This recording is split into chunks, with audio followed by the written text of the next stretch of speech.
you've been in comedy for so long, but your DNA never merged with Saturday Night Live, and then you get this gig to play Tim Waltz during the run up to the election, and so suddenly you're in the world of SNL, and it was kind of interesting to me because I thought, I want to get Jim's take on SNL because he's a really smart, funny guy, and I know that was something that would, everyone wants to check that bucket list off. Absolutely. So what was that like for you? It was really interesting because that is one of the questions that, I've been doing stand-up or in the comedy thing for 35 years, and I never auditioned for SNL. I've never hosted, and it never lined up where it was a possibility. I think there was talk of me auditioning to be a writer, but at that time I was like, no, I want to be an actor. I want to be on the West Wing. And so I obviously, no, but I was terrible instincts. Why Rob Lowe? What's he got that I don't got? No, it is this, it's the ultimate graduate school of comedy, right? To go there, there's nothing that it's unique to the comedy business. I mean, it's a unique television show in that outside of Living Color and Mad TV, no one's even come close to replicating it. Probably financially doesn't make sense. And it's the impact on the zeitgeist. So it was a huge thing. I've always been aware that it's something that you don't campaign for. Yep. And so I'm respectful of the boundaries and kind of the cultural phenomenon that it is. So when she picked Tim Walz as her running mate, and then Steve Martin turned it down, the internet was bringing up like every doughy white Midwestern guy. And I was like interested, but I was like, well, I'm not, you can't campaign for it. Yep. You can't You either get the call or you don't. Yeah, you can't be like, hey, you know what I'm going to do is I'm going to go on Howard Stern and do my Tim Walz impression. You can't do that, right?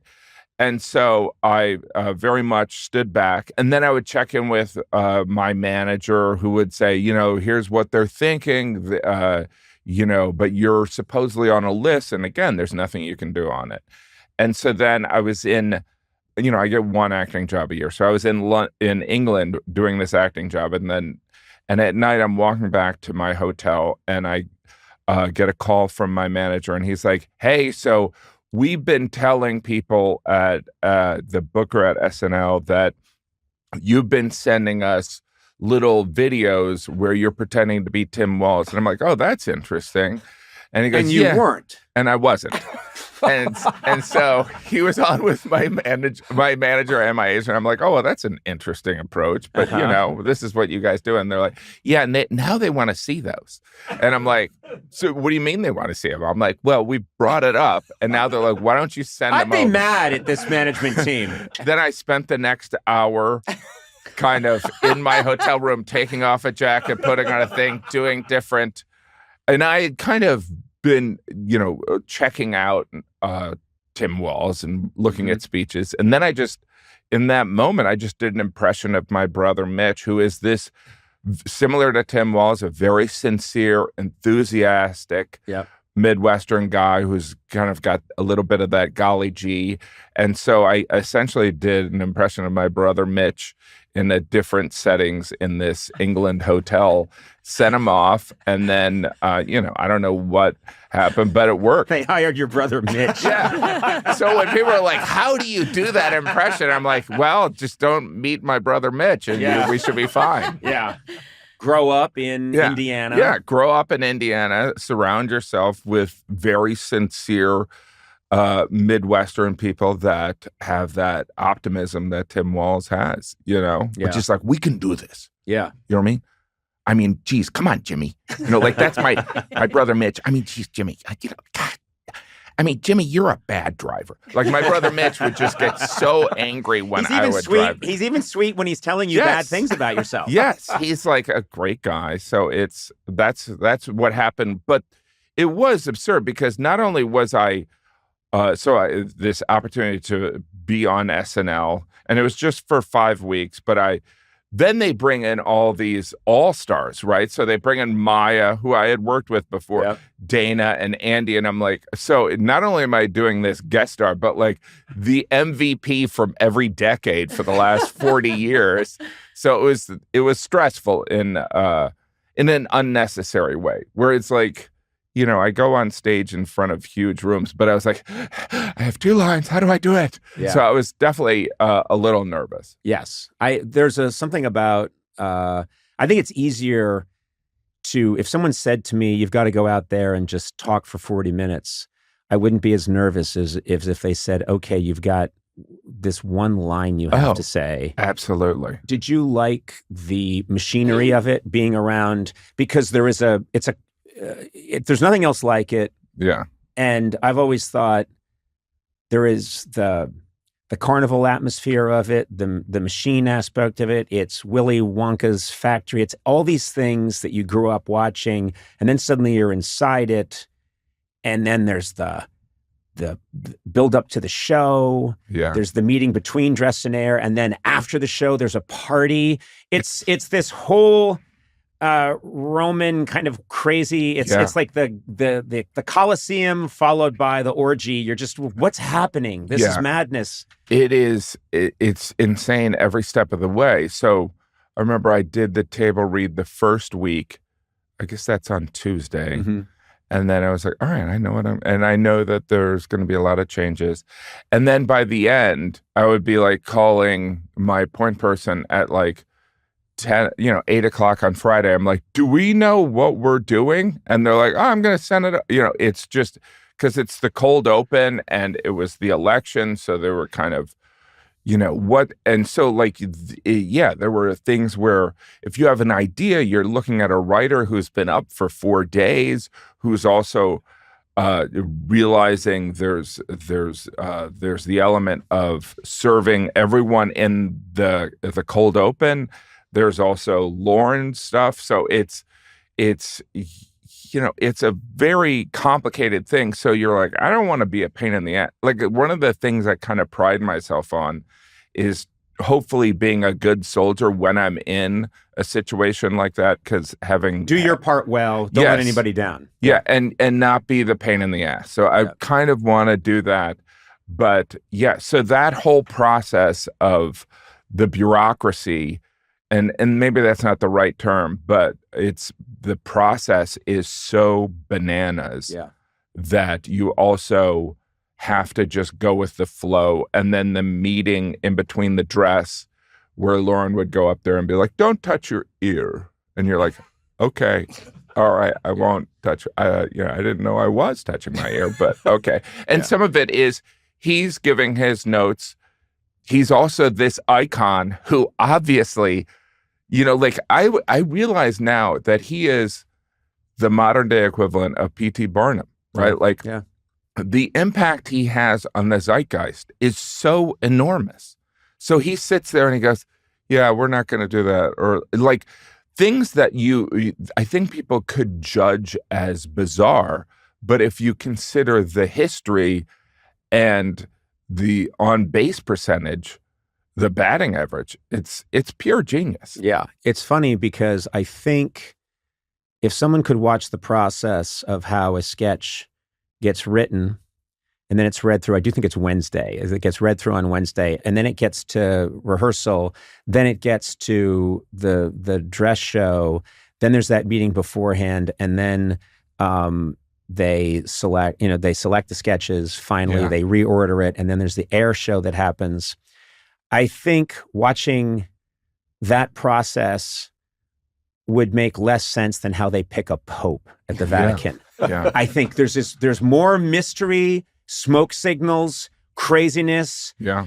Cardinals making crazy deals. Behind ancient walls. That would seem more normal than what happens at Saturday Night Live. And I think there is also something of the resiliency that you need to process. I mean, you went through it, but the resiliency that these creative types, these people that are creative because they know how to react, listen to their emotions, or keep in touch with their point of view. But because I only did one table read. So like, I don't even know what day that is. And then also like the moving parts, like I think on the last episode, they did cuts. And then I think they had to cut a sketch mid-show. Yeah, they do. All the time. Which is just like, how do you, not happening. No, I back in my day, I authored several of those sketches where I've called my parents and I've said it's about two, coal miners and their little bird that's with them, and then look for me because that's my sketch and it's going to be on at 12:55, and my parents would be like, well, we're going to watch, yay. My father was Ronald Reagan. Well, those Democrats with their taxes. We could use you up on Capitol Hill. And then at 12:48, I'd see my card come off because other stuff went long. So my card would come off the board and go to the side of the board, which means there's this side of the board that's outside the grid where literally you see your card slipping beneath the waves. Wow. And so suddenly my parents the next day, well, we thought it was terrific. It wasn't on. Yeah. They are lying. Yeah. Oh, no. They went to bed at 9. They went to bed at 9. Yeah. So anyway, I'm so happy that you got to have that experience. And I'll just put it out there. You'd be a perfect host for that show. Oh, and you are in the zeitgeist now, and they'd be lucky to have you. So, I mean, from my lips to Lauren's ears. Well, I am standing back. I have no opinion on that. I have all if nominated, respect. I will not serve. I have all respect for the process. The convention. Right. I will do as I'm told. So I had this great treat yesterday, which is I'm told I get to see an advance copy of Idea Man, which is a Jim Henson Idea Man. And I have a lot emotionally invested in this film because I have my own Jim Henson connection. And I watched the film and it's fantastic. It's a fantastic documentary. There are so many things I learned about Jim Henson that I did not know. Jim Henson, I didn't realize his background growing up in this Christian Science. Yes. His mom's a Christian scientist. His mom's a Christian scientist. Yeah. And he wasn't formally, because he wasn't all that religious. But of course, he was raised in that environment. But he was creative. He was smart, and he wanted to express himself. And his dad was a bit of a scientist, like an agricultural scientist. And so they would travel around to different parts of the country, a lot of it in the South. And but Jim, was looking for that kind of breakthrough. But it was a moment of transformation, and he seized that opportunity. But it's interesting that he wound up grabbing an ancient art form. Yes. And elevating it. When I was a kid sitting around, we were talking about the Andy Griffith Show. A lot of the character actors who would come on that show would be bitching and moaning because radio was dead. Yeah. Or vaudeville had gone. And yet we all know that those mediums didn't vanish. There isn't a vaudeville circuit per se, but there's stand-up, there's Cirque du Soleil, there's, the art forms are as relevant as ever. And I think you're so right, Conan. I mean, I just think creative people figure out a way. They find a way. And what's fascinating to me is, so Jim Henson is very interested in puppets, puppeteering.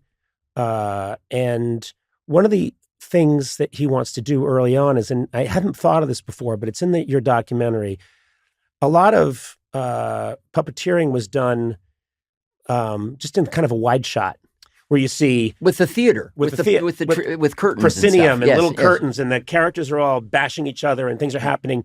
I don't know if it's Jim Henson or his wife Jane, but they understand that the camera has to be right up. The TV camera has to be right up against the puppets, right?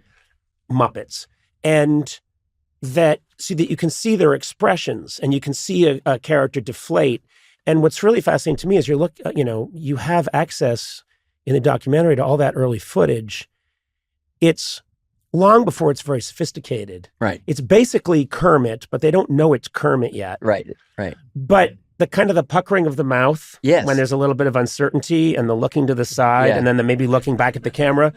All that stuff is there, and it's in close-up, and they're looking at what basically looks like a kinescope. Like the technology is very crude, but you can see, oh my God, this guy... they're looking at the monitor and sort of seeing, well, where is the camera and where do I fit in? But the timing on this stuff was just fantastic. We interviewed Frank Oz, who's, gave the family was great. They made the archives available, but also they made themselves available in a really significant way. And they're storytellers themselves, and so they recognize the need to share what they understood about their parents, in a dimensional way, and so that was incredibly valuable. But Frank was there side by side, and he gave so much to the movie through his interview. In fact, stylistically, I tried to sort of channel Jim Henson and that aesthetic. A lot of stop motion, a lot of very kinetic cutting, and some animation beats, some animations and things like that. And the idea sort of stemmed first from me watching a lot of Jim's experimental movies that had nothing to do with puppets. Which I didn't know about, by the way. Yeah, I mean, me neither. Yeah. And they're cool, and in fact, they anticipate a lot of what you're going to eventually see in commercials or even music videos, right? They were kind of Hard Day's Night and stuff like that, So Frank, we did the interview, and I just had this idea. We did it in a cube because one of his experimental TV shows was called The Cube. And it's like a human being trapped sort of just with himself and his ideas and thoughts. So we decided to have the interview subjects be in a cube. It also would allow us to use those cubes. They're almost like television sets, to keep putting a lot of visual imagery in there and keep telling this story of Jim and the Muppets. But we did Frank's interview. It was very moving, very informative, very funny. And I said, Frank, what if we did what if your entrance into the set, we were going to have you just come and sit down, but what if we did it stop motion?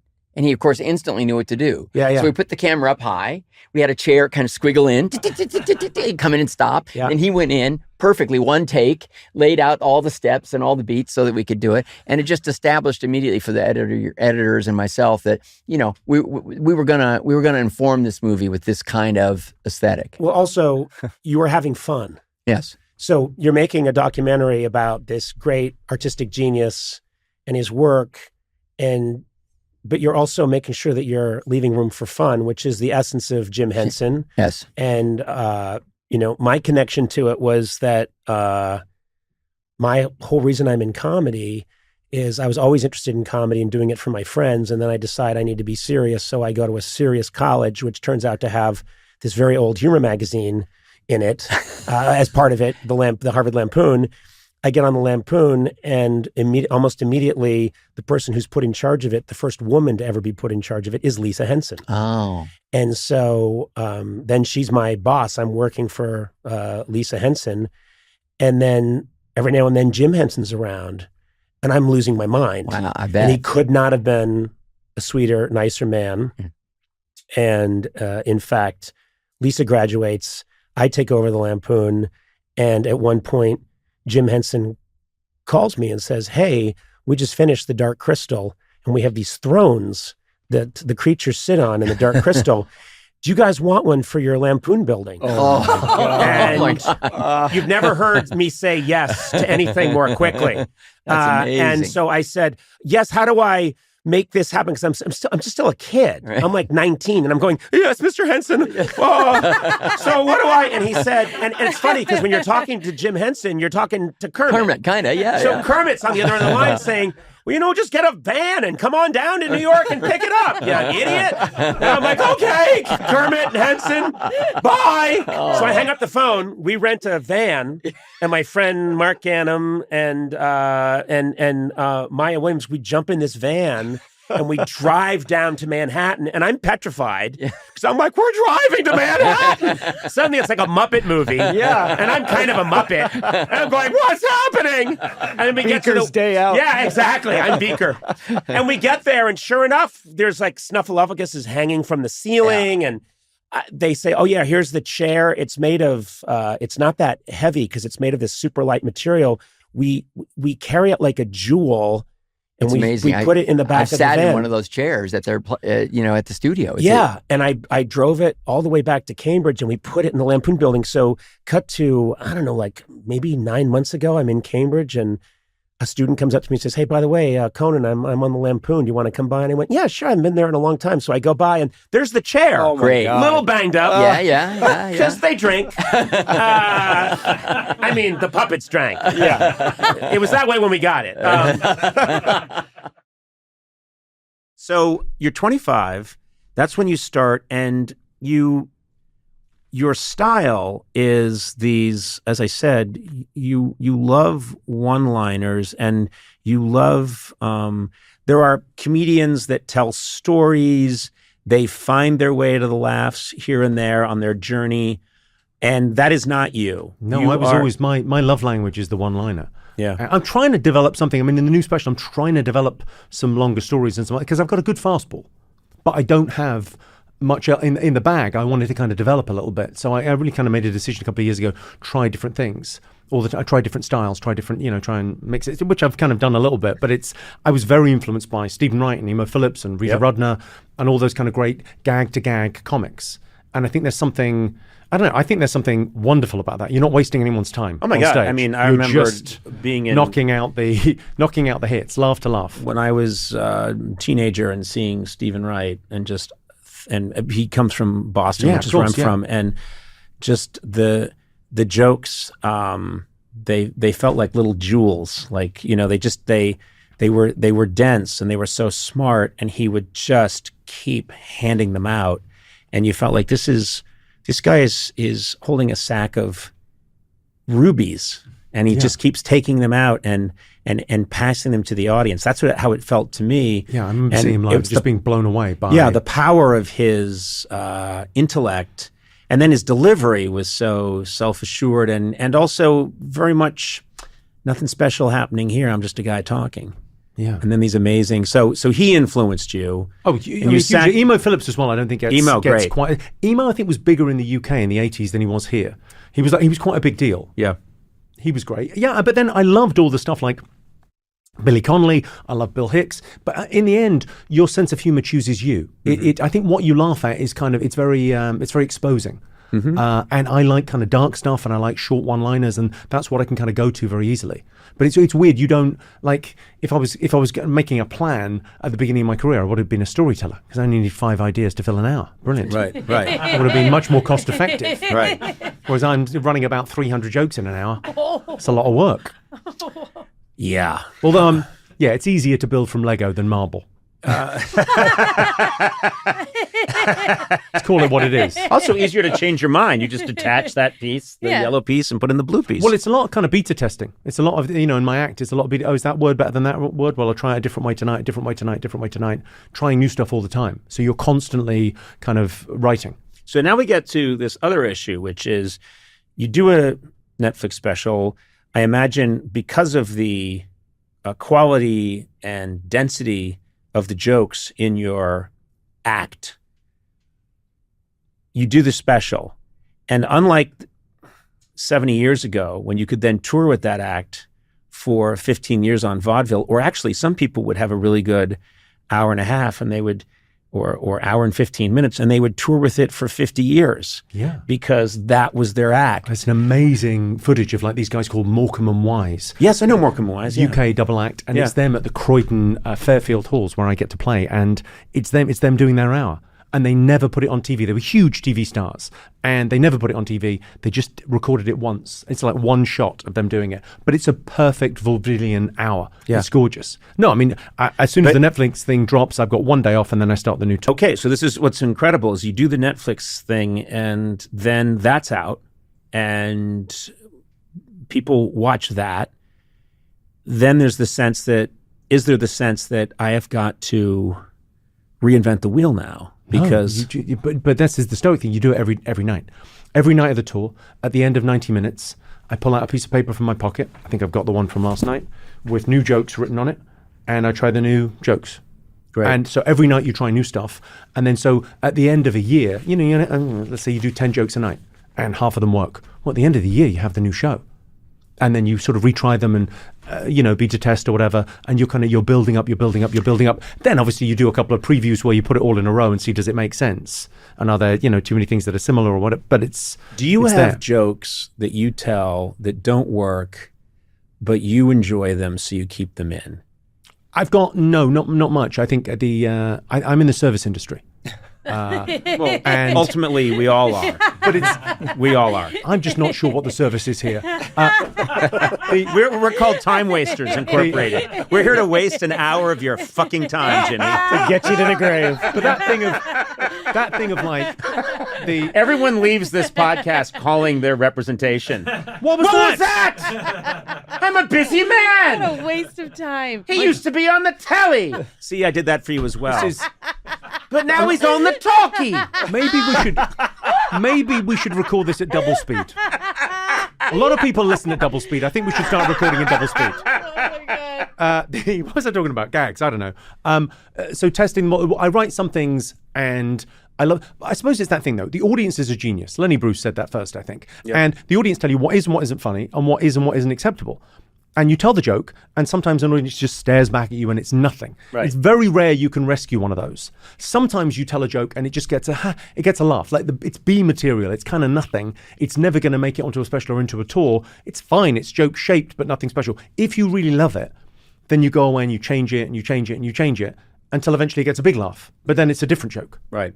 But somehow you feel like, oh, well, it's kind of connected to the thing I knew love. There was something there. Yeah. Sometimes it comes back years later. Sometimes it's just, it's part of a bigger routine. It's a weird thing with when you do wordplay or puns or something. If you just do one, it's kind of okay. If you do two, fine. If you do three, it's an applause break. If you do sort of three in a row, because it's a sort of a feat. So sometimes it's like putting those things together where you've kind of thought of it, it's fine, but actually together with something else, it'll work.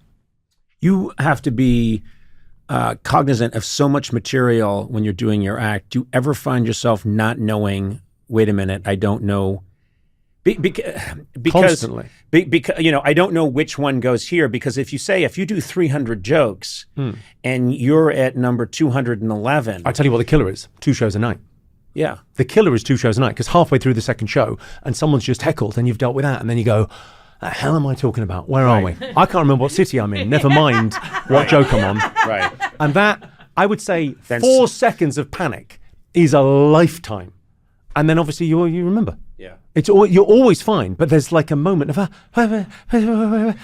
oh, here we are. I have had that moment. I know exactly where I was. I was at the Beacon Theater because I was just back there. And this was a number of years ago. And things were going great. But at one point, I absolutely forgot not only where I was in my act, but why I was, who I was, am I dressed? I mean, everything just went away, and I remember... This is your DMT story. Yeah, exactly, yeah. And then, why did I lick the back of a frog before walking on stage? What was I thinking? That's not my pre-show ritual. I thought I'd try a new ritual. I didn't know it was that kind of frog. And so but what happens is you almost feel like you've drifted out of your body, but then you realize I can't. There's so many people here watching. There's 2,000 people here watching, whatever it is. I need to get back in there and figure this shit out. So you go through this whole journey and you do it. And then I realized later on, if you were watching in the audience, you're watching 3 seconds.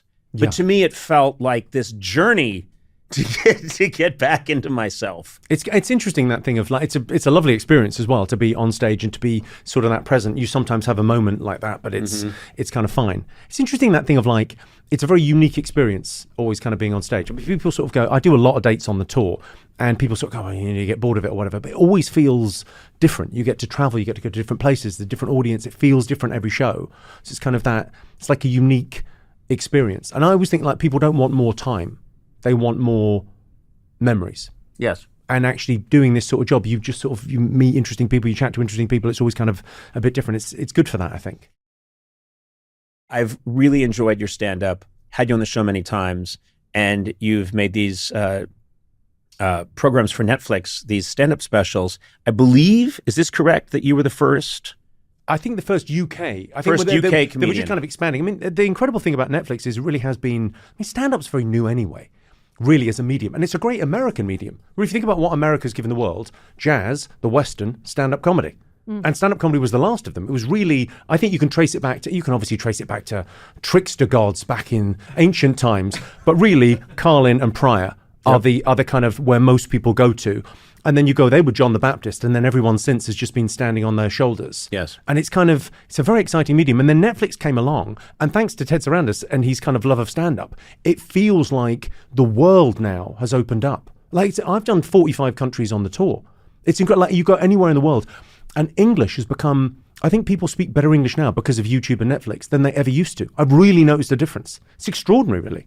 It's a great time to be in stand-up. I will tell you that I hear this a lot. You've been with me when I've heard this when we travel around. I don't know if you've heard it as well, Blake, but many people when I've traveled and done specials around the world and shot things around the world, people will tell me, I learned English by watching you on the late night show. Mm-hmm. I always think, A, massive mistake, but B, that there is something, I mean, you think about all the countries that they listen to the blues, and then they listen to R&B.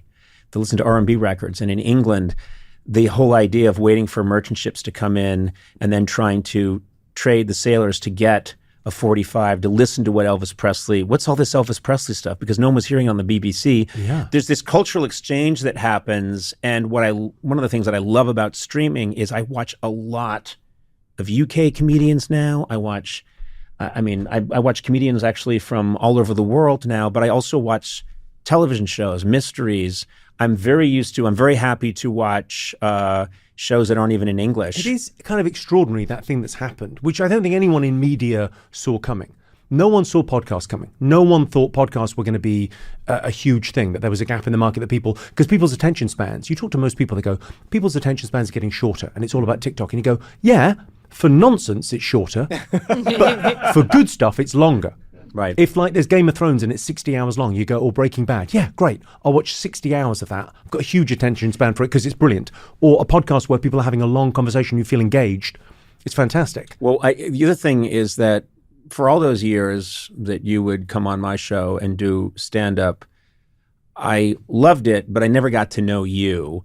And what I enjoy so much about this format, after doing, I loved the other format until, of course, in your vernacular, I was chased out. But Me Too. Let's just call it Me Too. Yeah. Let's call it Me Too and just get it done and get it out there. Sona, was it you? Yeah, it was me. Yeah, and then you're still working with us? Yeah. Well, hey, it's a good living. I talked to every single outlet. I was like, he's a monster. He's awful. She's the only person who called in a Me Too and then continued to work for me and got a raise. Yeah. Incredibly handsy. Yeah. He was in the executive washroom. But touching genitals. In my defense, his own, but still. I'm very handsy, disgrace. but primarily with myself. Yeah. I'm constantly all over me. And that's somehow worse. And I've had it with this. I've had it with this treatment. You Me Too'd I got yourself. a restraining order against myself. You got an eye too. Yeah. I got I too. I didn't get to do this with you. You did panel on the show once, which I thoroughly enjoyed, but we never could have done this. But isn't that a wonderful thing that you kind of go, it's a different format and it's more, I think it's kind of more authentic. I mean, the great thing about late night, it's such a perfect medium. It's so American. It's so kind of glamorous to me to go on those shows. It's such a privilege to do them. But it's that thing. I'm quite close with James Corden and Ben Winston, who produces him. And you kind of go, chatting to those guys, you realize late night talk shows, the kind of the whole thing is, let's try not to have a conversation. Let's keep the games going and something else happening, rather than actually, you don't want to have a late night discussion program. Whereas these, it's all about conversation. It's lovely. Yeah, and what I have found is when I talk to people, come up to me all the time, and not just in the United States, but around the world, and they'll tell me, "Oh, I was just listening to you on the podcast." And they really have a flavor for my relationship with Sona and with Matt, and they can kind of. I mean, I'll hear about. They can sense you hold them in contempt. Yeah. Well, yeah. Yeah. Oh, absolutely. Sure. Oh, I am. That comes across. Yeah. Yes, definitely. Yes. Very Day one. open about it. Well, please. Yeah. Come on.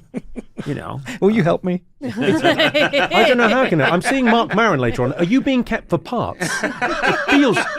Can you smuggle me out of here? It feels like it's like Mark Maron's just got you sort of. You're just holding some kidneys if anything happens. Yeah. He is here because I need a spleen, and you know what? He was hired because he's a direct blood match for me. Yeah. So this is basically an I'm organ just bag. all stem cells. This is my. He's all stem cells. Yeah. This is my organ bag. Matt Gorley. And organ bag Matt Gorley. Matt, how are you? How are you feeling, by the way, Matt?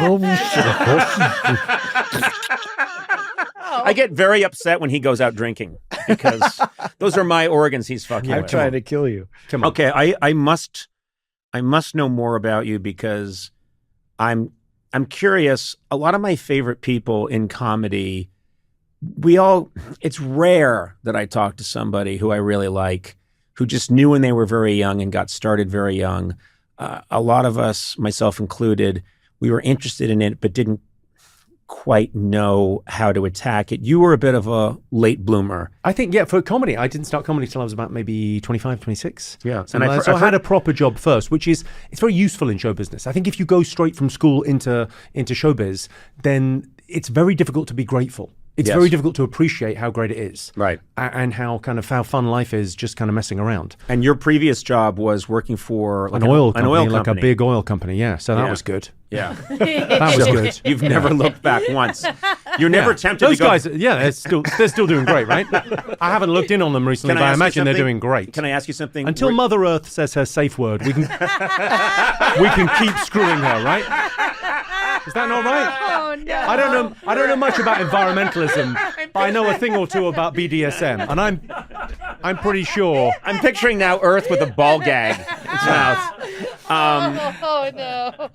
Until Earth says its safe word. We're going to take it right up to the line. Well, I think we did that a while ago. Came to it late. I think the thing with comics, I mean, I don't know what your go-to is. When I meet sort of comics that I've met before, if we're in a car ride or whatever, green room, my question is always, which of your parents was sick? Mm-hmm. I always think there's one parent that was either physically or mentally sick, and you had to be the thermostat for mood. Mm-hmm. And then the pathology of most comedians I know, and most comedians that I love, is they have to be able to change the thermostat. Mm-hmm. Of mood in a room, because really when you think about what we do in a room is you come in and you change we're drug dealers. We're dopamine and serotonin. Those are the two drugs we're dealing in. So that constant surprise, if you don't quite know where the joke is coming, there's a joke, but you don't know when, and then the serotonin of the feel good. It's great, and they'll never take me alive because the drugs are already on you. Right. To me it's I wouldn't sick is a big word. And so I don't know if I'd be prepared to say that in my experience, but what I will say is that there's a sensitivity to wanting everyone in the room to be okay, and as you say, being the thermostat. So if something's off, or if someone's unhappy, or if there's any sort of repeated unhappiness that runs along, you want to try and lift that mood. So that's where it's a little bit of it's a magical trick, because you can't see that. Because even when you sort of slow down there, it's a really interesting thing that you have. Yeah. This ability to do that, where it's that kind of classic thing of like, what do you find easy that everyone else finds difficult? Most people in the world find that incredibly difficult. Right. And you just have a natural ability to walk into a room and go, oh, we're on. I'll just light this up. Yeah. It's extraordinary, and it's weird, and very few people have it.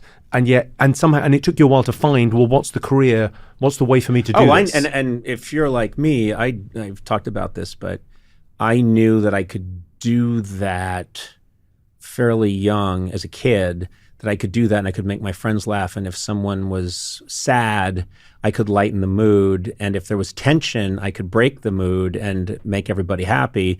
Never thought that could be connected to a career, ever. I didn't think the two could be linked. Yeah, I mean, I think that thing of like, who thinks it can be a career? If you don't know anyone in show business as well, your sort of childhood, you go, well, those are magical people on the TV.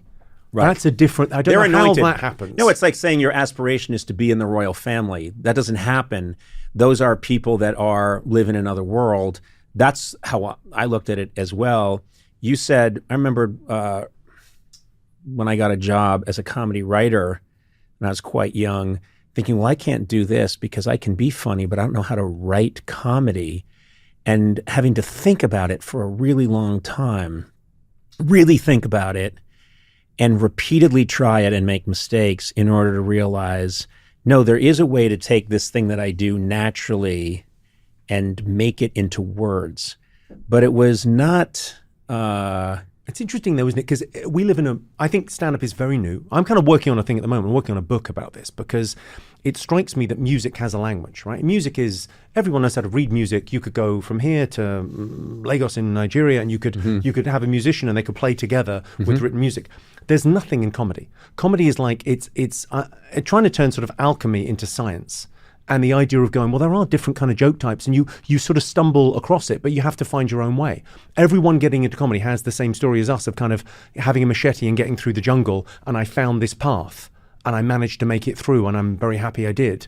But it feels like you need a highway. It feels like it'd be better if people kind of knew how to write jokes. And there's a lot of kind of, hucksters out there trying to sell something and they've got no idea how to do it. Yeah. I've always been suspicious of the idea that it can be taught. I've always really... Well, again, that's the magical sort of, well, I don't want to... It's unconscious competence. So you have this incredible ability and you're not quite sure how you do it. But I don't think you being able to read music would take away from your innate ability. I think it would be, you'd be able to focus it maybe a bit easier. Right.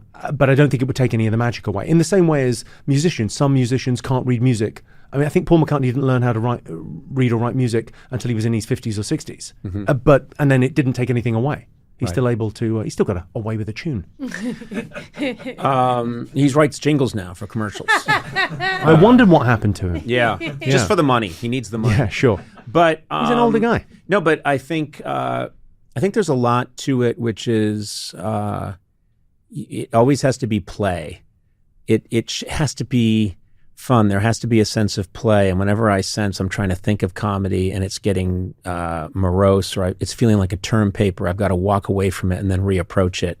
Yeah. Because it comes from... Well, that's the flow state. That's the kind of place where you want to be, where you kind of go, well, if you can do a job where you're in a flow state, that's fantastic. Where you're not aware of time and you're messing around and you're giggling and it's exciting. Well, that's the best. That's great. The best is, and I'm sure, is just being in front of people, and it's supposed to be your job, and you're just screwing around and amusing yourself, and everyone's with you and enjoying it, and you're all in the same place. Yeah, that's me that's magical. That's the high. I think I go back to kind of the Chuck Close, the American artist, the Pointillist. He used to say, inspiration is for amateurs. The rest of us go to work.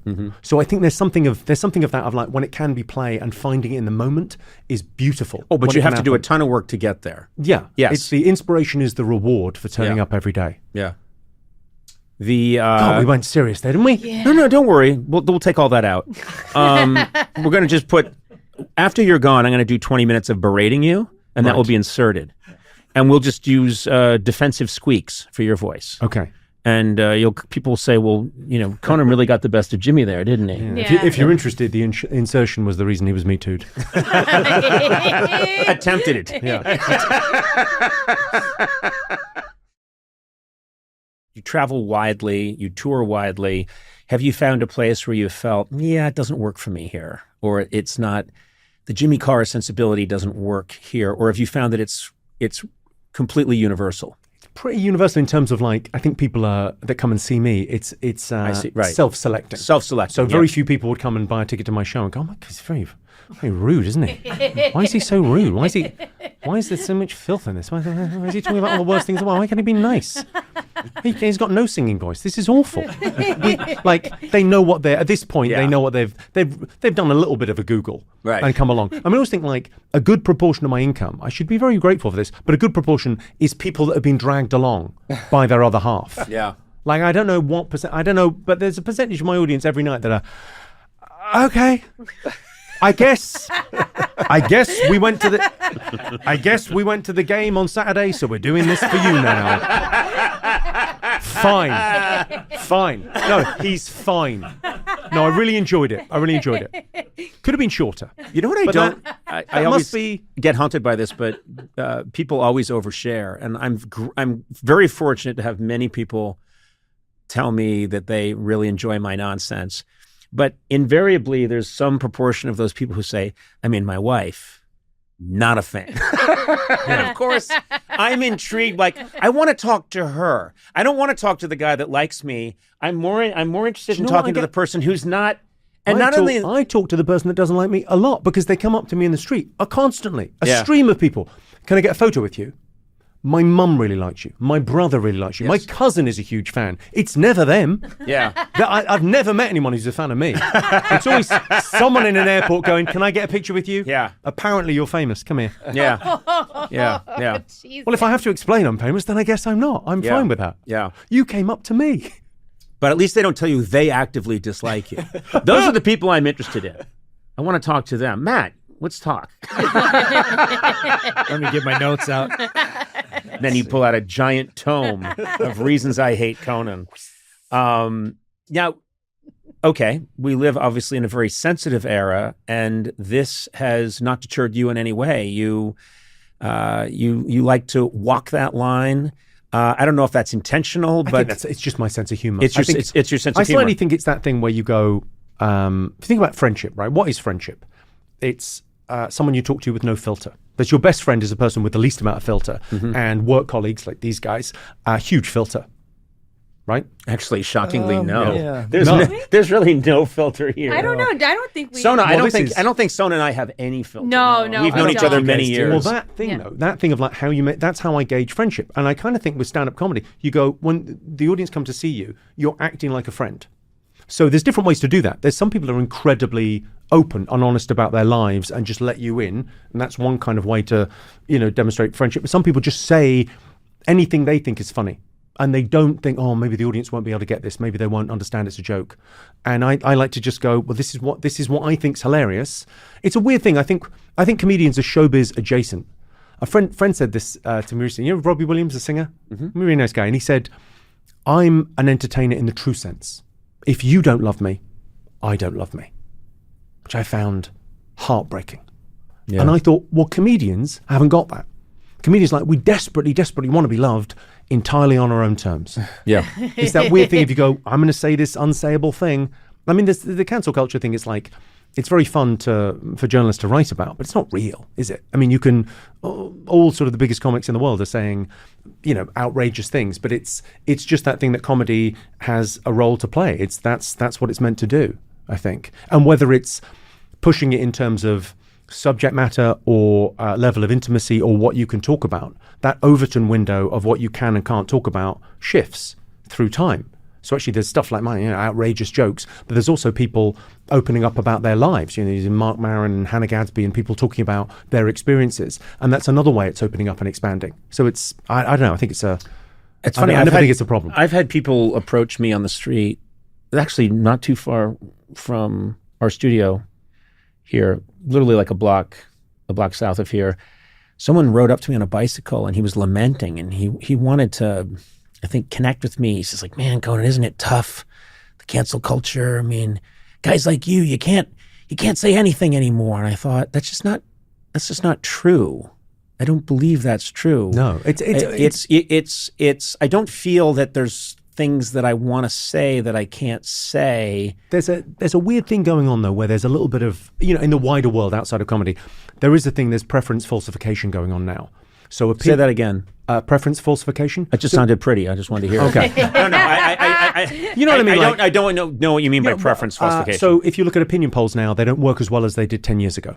So there's a thing where people know what the right thing to say is, but and cancel culture, there's nothing from above, right? There's no authoritarian leader telling us what we can and can't say. And really, you look at the world now and you go, the basket of things that you cannot say is so much smaller than it was 20 years ago. Mm-hmm. You didn't, there was blasphemy. You look at George Carlin, 7 things you couldn't say on TV. You can say anything now. It's open. The issue now is kind of self-censorship. is the idea that people feel like, well, I don't want to say the thing. So I think there's a cathartic element to coming to see a comedy show, because you go, oh, this guy doesn't seem to give a fuck. He's saying whatever he wants. And that, I think it engenders, I think people have very interesting conversations afterwards where they feel a bit looser. Yeah. I think with all comedy shows, actually, I think it doesn't matter whether, edgy, not edgy, it doesn't really make any odds. I think it's just, it puts people in a state of, okay, this is fun. We can laugh at stuff. I think if someone's being intelligent and honest and they've crafted their work, I don't know what subject they can't bring up.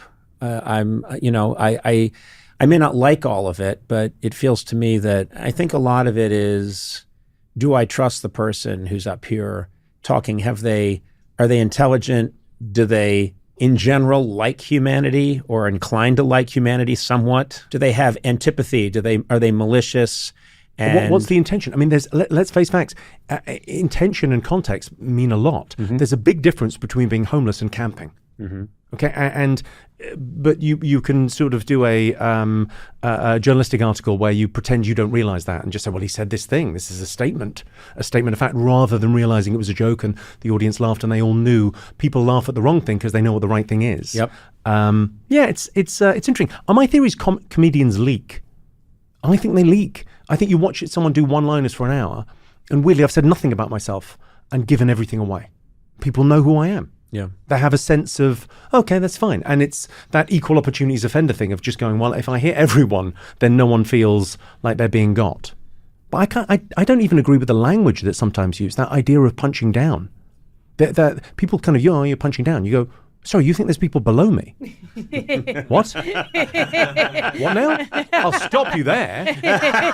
Who's below me then? Who? No, give me the list. Who's below me? I mean, obviously, I'm a cis heterosexual male. So who's under me in your hierarchy of humans?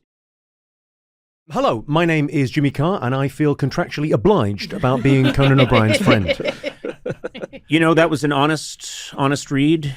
You are contractually obliged. You had to come here against your will. You didn't want to be anything to do with this podcast. You and I have long been enemies.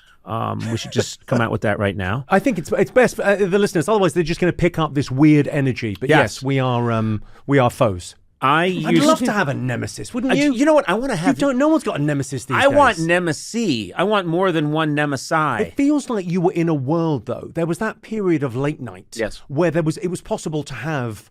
There were rivals in this late night world. God bless you. Thank you. That you did really have kind of a nemesis. Yes. And now there's this. I talked to the other late night hosts. Of course, I got out of that game. But I talked to the other hosts. You got out of it? Yes. Well, I mean, you were. Yeah. Okay. Let's go with that. Let's go with that. Look, it's your podcast. When I say got out of it. Yeah. What I mean was, shortly after they asked you to leave, you left. They edged me out. They squeezed me out. Yeah. They said you're to be out of here within a month, or we're coming after you. And we know some bad people. So yes, I was chased. Kind of an incredible career in late night, though, because I remember that thing of like reading that book and being really excited about late night, because for me, it's so glamorous and so far away. But we'd sort of read about it, and that idea that you were sort of doing it and you'd be put into this position as a writer, and they'd suddenly they'd seen something in you and gone, incredible sort of something performer. that you don't see that no one's seen since. Yeah, it was just a flash for a second. We all saw some later. They went, put their glasses on. They put their glasses on later and said, "Oh, we're sorry. We thought we saw something in you." But it's an extraordinary thing because, and then that thing about you thought you were going to go after 2 weeks, and then it was 30 years later, you're still a huge part of the culture. It's really exciting, that. Well, thank you. I managed you backed into a compliment. I love it. Accidentally. You were backing up in a supermarket and you backed into a whole bunch of tomato cans of compliment sauce and toppled them over. But either way, you backed into a compliment, and I'll take it. James Algernon Carr. We're going with Algernon, yeah. I'm going to keep giving you different middle names. Okay. But they're all going to sound like a stomach issue. No, but can I say something, Jimmy? There's this. You are correct. You're so wise. There was this era where all the late night hosts, we didn't call each other up. We didn't talk to each other. There were very few of us, and everyone had their little fiefdom, and we were constantly peering over our stone walls at each other. Do you know what I find weird about that? You're not allowed to talk on your interview. It's the opposite of stand-up comedy. Alan Yes. Havey said this wonderful thing to me. He's an older guy. He was in Mad Men. You might have seen him. Grey-haired. Of course, gentleman. Alan Havey, very funny He's man. incredible. But he said this thing to me about comedy. He said, we're out for ourselves, but in it together. Yes. That stand-up world of going, you escape competition through authenticity. Yes. No one else can beat you at being you. And it strikes me that the late night hosts were all the same, and they just couldn't see that. No one had told them, oh, you can all be friends. There's nothing you can do that Letterman can do, and Jay Leno can't do what you do. And it was such a different skill set, but no one told you that. You could all be friends. You could have gone out for drinks every night. Yeah, but it wouldn't have happened. The personalities were not such that people would be going out for drinks together. It was a different time, and I won't get into specifics, but it wasn't going to happen. Now, all I hear when I talk to these hosts is we just all went out to a cheesecake factory together and then high-fived each other and split the bill evenly. And they have a podcast together. They did during the strike. right. They did. They're all chums. They all hang out together at the same spa and get rub downs together, which I find a little suspicious. Only I'm not having it. Back when you were, you were straight out of Hell's Kitchen. You were carrying a knife at all times. Yes. And Yes, I was one of the plug uglies. Yeah. I was from a dangerous street gang. How in did you Hell's get the Kitchen. job? You got jumped in to late night, right? Yes. You got jumped in. You had to assault an older host. Yes. I was walking down the street, minding my own business. A van pulls up, and a bunch of guys, and it really was like they had the little razors in their boyo caps. Of course, in the their Peaky baker Blinders. caps. Peaky Yes. Blinders, and they came out and they said, "Oh, a late night show for you, eh? Don't be mad about my accent." No, I love the accent. Very accurate. Yes. Those are my people. Oh, yeah, we'll give you a nick, and then the next thing you know, I had a late night show.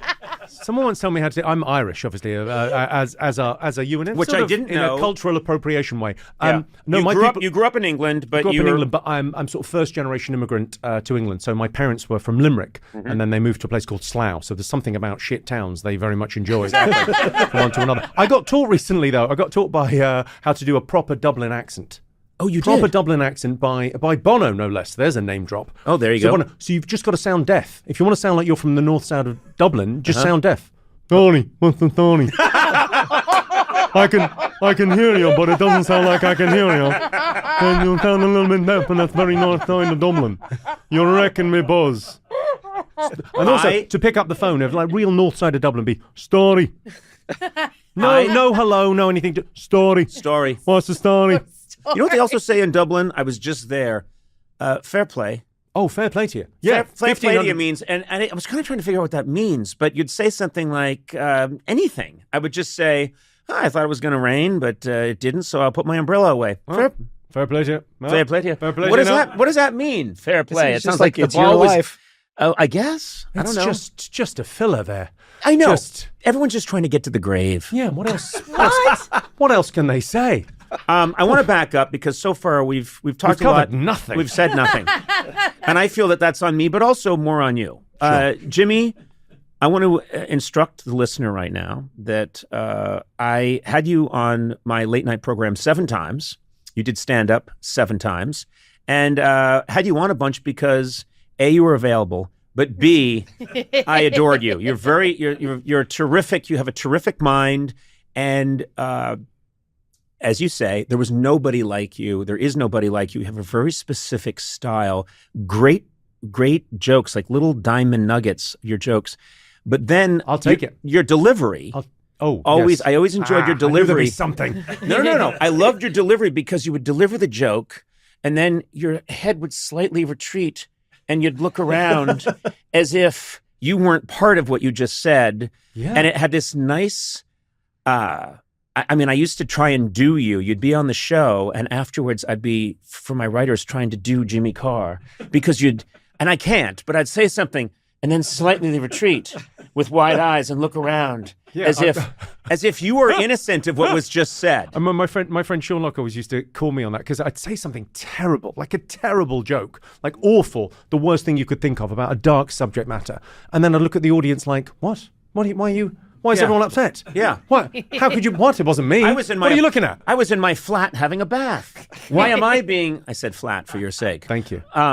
But that's apartment, Soma. Oh, yeah. Okay, anyway. Oh, thank you. So I was on the show 7 times and then it was cancelled. So we can link those 2 events. Ooh. I was not cancelled. Yeah. What? That's ridiculous. What? You don't have How your dare facts. you? No, you don't have your facts correct. So we can straighten that out later, but no one ever cancels Conan O'Brien. Is it still on? Which one? The TBS show? No. Well, there you go then. Oh, so you think because my show ended that it was canceled? Yes. How dare you? Yes. I love it. You love that, Sona? I love that being the narrative. Yeah. All right, well, you know what? I'm just going to go with it. Yeah, you got canceled. Yes, what happened was about 2.5 years ago, I started my conduct became very inappropriate on the air. Okay. Remember? I did that show. A lot of people haven't, spoken about this openly, but yes, I did a show. We did a theme show where I wasn't wearing any clothes from the waist down. You were canceled in both ways, the Yes. show and as like socially as a human. Yes. Yeah. Mm-hmm. And 3 ways, because my wife refuses to even see me now. She looks past me and sees things. But no, listen. Well, this is how rumors start, by the way. I know, Yeah. and this is your fault.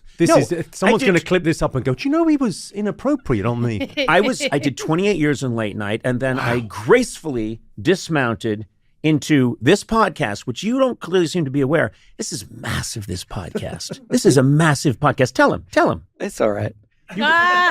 He deflated you. You would think more would go into it. No. I found that by doing less, you do more. Yeah. The less you put into something, the more you get. That's what I figured out. I used to work so hard on those early late night shows. Clearly I was wrong.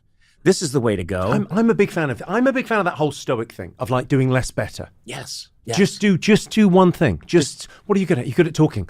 What's the podcast? It's just talking. Just talking. It's just that. They gave me all this information on you. I haven't read it. I'm not even I can't read. Or tell time. They're just shapes to me. Hi, my name is John Mayer, and I feel accepted about being Conan O'Brien's friend. That's very nice. Like you've been accepted into an elite club. Maybe the most elite club in show business. I have always wanted to be, before this became a catchphrase, I've wanted to be your friend.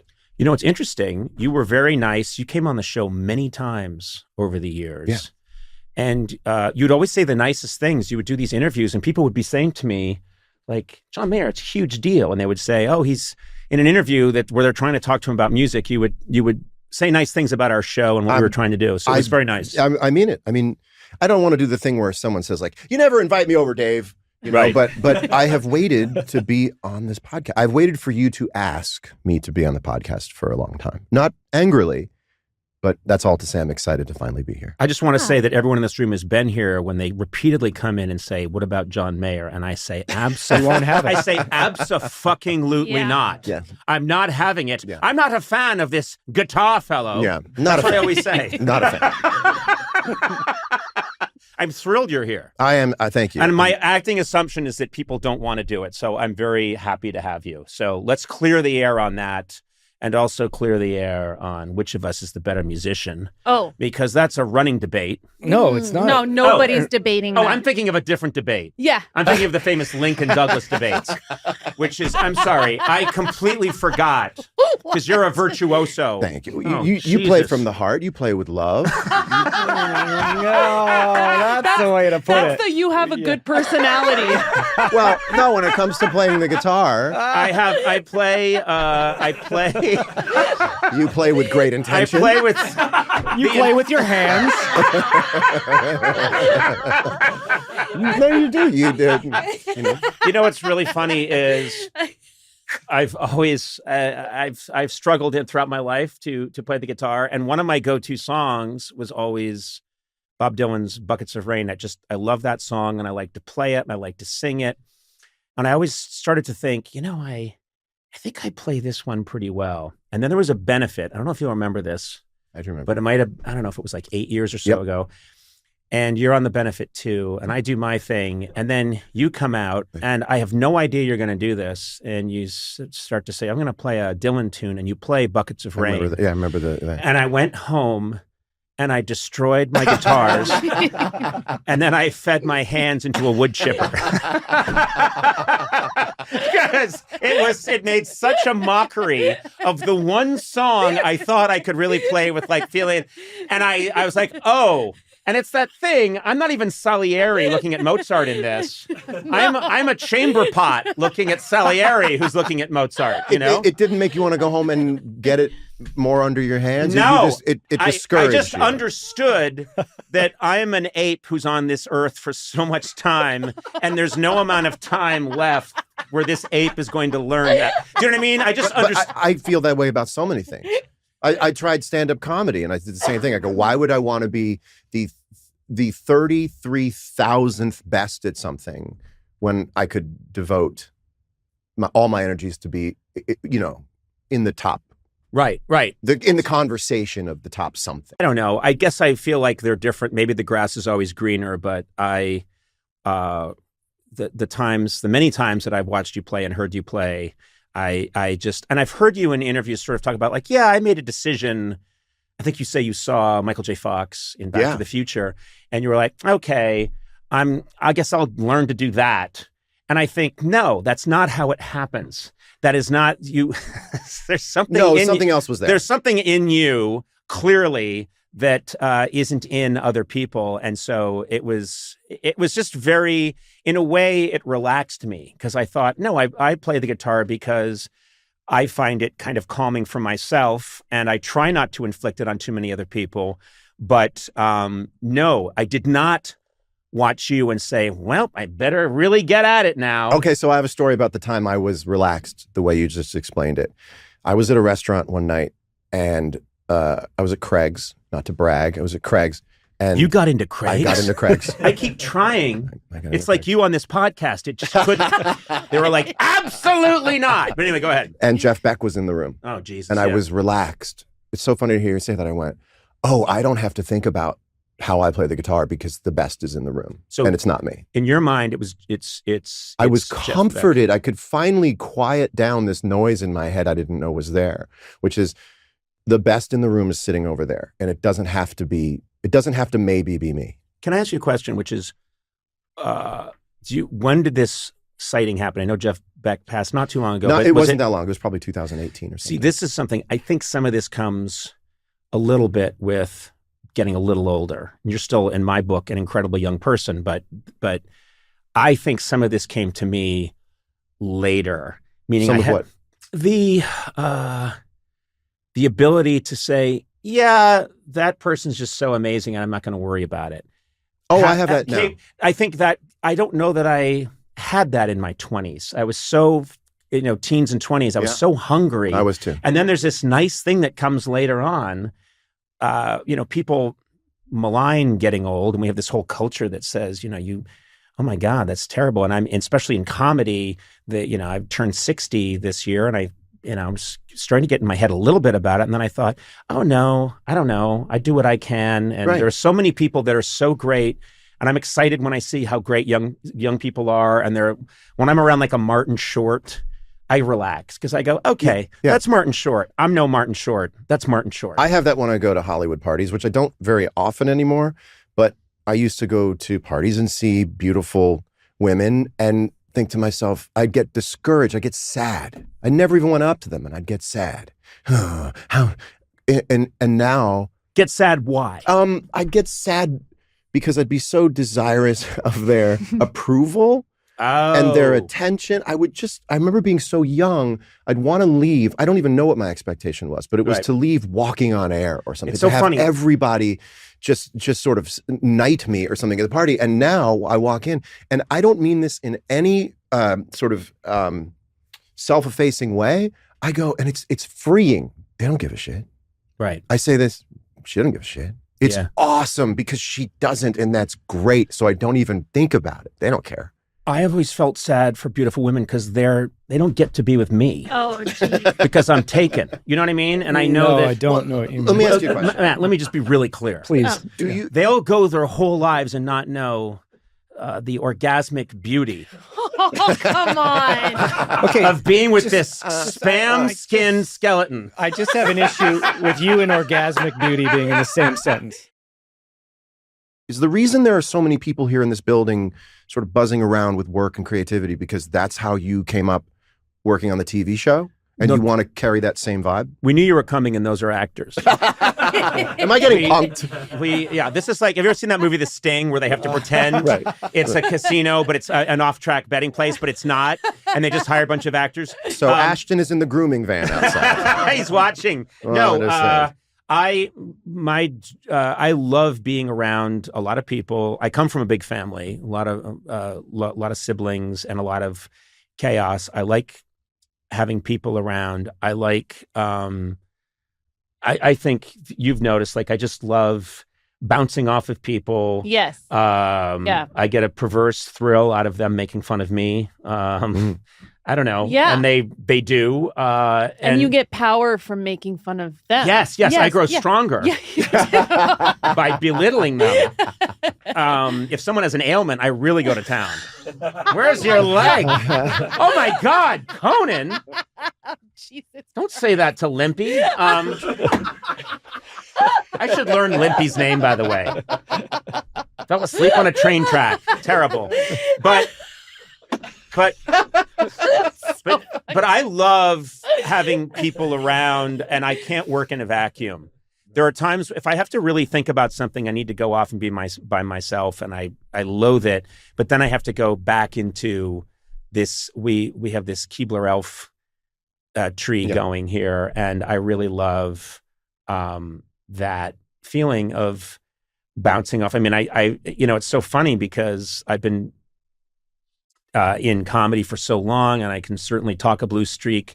But this podcast, I think what makes the whole thing work is if I was here alone, it wouldn't happen. But I'm here with Sona and Matt and Eduardo and Blay, and I can bounce off them. They can challenge me. We can get into it. And so there's a little bit of a chemistry here that really makes it special. It's so good that as a guest, I was wondering on the way here, like, okay, what's going to be my tactic in terms of being funny occasionally? And then as soon as you went, I was like, oh, I don't have to worry about carrying the weight of any of that, because to bounce off of you, to give you the idea, to set you up for the big joke makes me feel like I made the joke. Yeah. Also, there's a big thing you learn in anything is just, I don't care how we get there as long as I'm happy that we get there. Like occasionally we'll go and I'll travel the podcast, and these two, I don't remember your names, but I'll get it. You just said it. I know, and I had it written on my hand, but then it washed away. My tears as I was laughing about Limpy. Tears of joy. And yet you remembered his name, which I know. He's got one leg. He's got one leg. Okay. Yeah. I mean, come on, get it together. You don't sleep on a train track. But he didn't even hear the train. Yeah. No, he didn't hear the train. But like this sleep on the train. That's the problem with those sellers. They're so quiet. Coming on strong. I fell asleep on that train. When I woke up, I was walking all wrong. Walking all wrong. I love that. Walking all wrong. Man. All night long. I was walking all wrong. With one leg strong.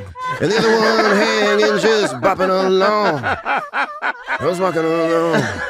Okay, so you've got Ballad of Limpy. Ballad of Limpy. And what is it? Shitfinger Jones? Shitfinger Jones sings. No, wait a minute. You have half an album This already. is what I do. This is what I do. This is where you should come. If I'm lucky, you guys go home tonight, take your jacket off, and you go, I was walking all wrong. And your spouse or roommate says, what's that you're singing? I like and you that. go, Mayor started singing it, and it's stuck in my head.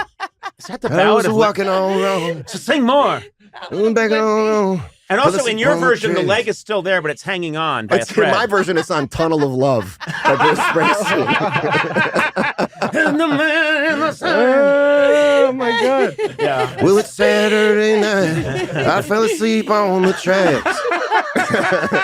And when I woke up, I felt something different run up and down my back. My right leg was mostly hanging on by a thread.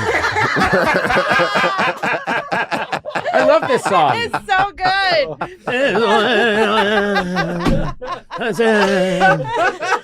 That was a great contribution, by the way. Yeah, you're gonna Whatever you just did. You act like I didn't elevate what John did. I elevated what John did. No, you didn't. John was singing in his barely passable voice, and then I added, which I think that was makes like it. a 10 a.m. orgasm. I don't know what you were doing. If I could have an orgasm at 10 a.m., I'd be quite happy, sir. Yeah, you're about right for me. Someone's been looking at my iCal. High time, 10 a.m. high time. People want to go on a date. I'm like, sorry. Every day begins at 10:30 a.m. If you want to go on a date with me, you got to get your request in before 10 o'clock a.m.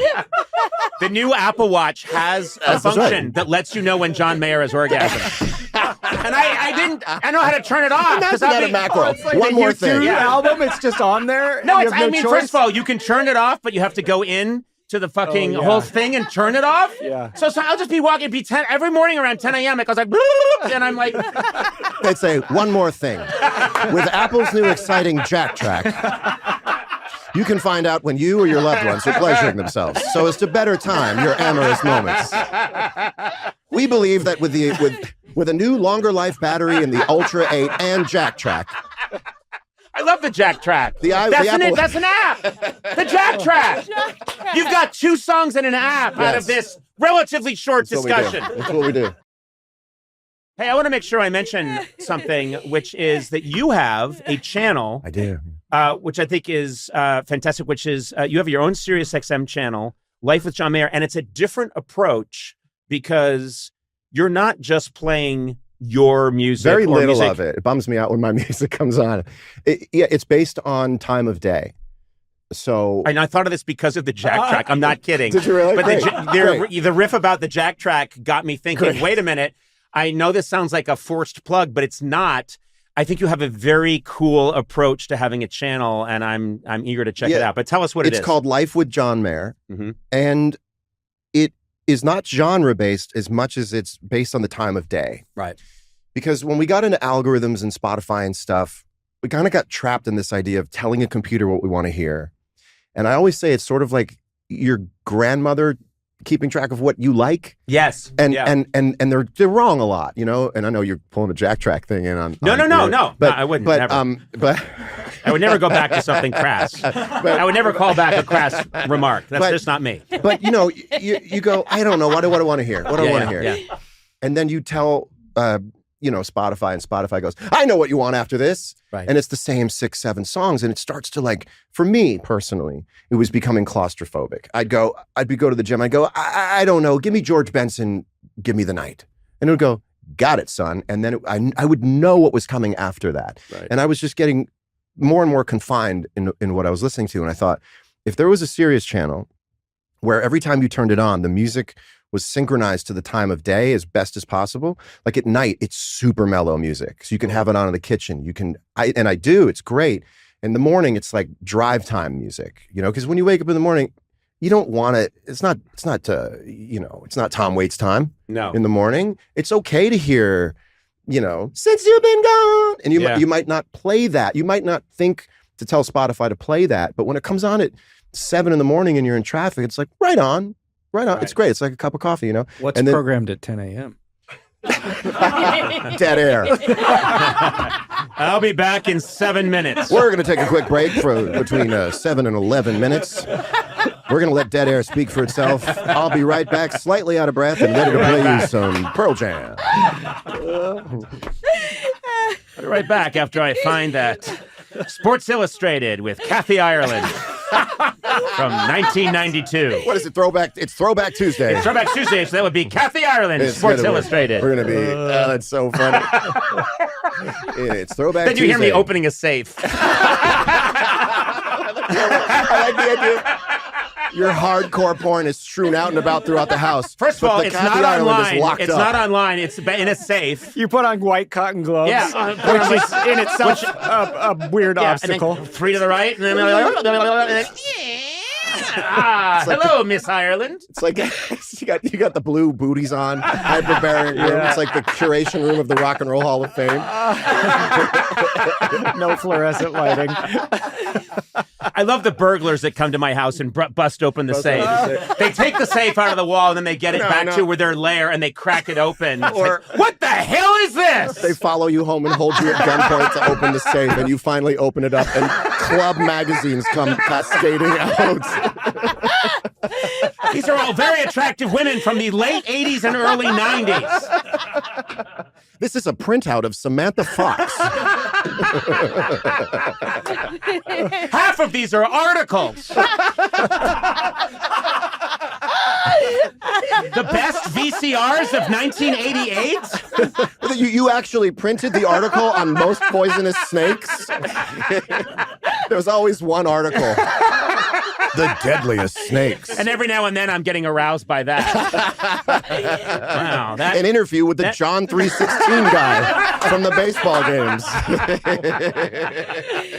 Where's Conan? Someone mentioned Egyptian asp, and he dashed off. He said he'd be back in 7 to 11 minutes. Oh my God.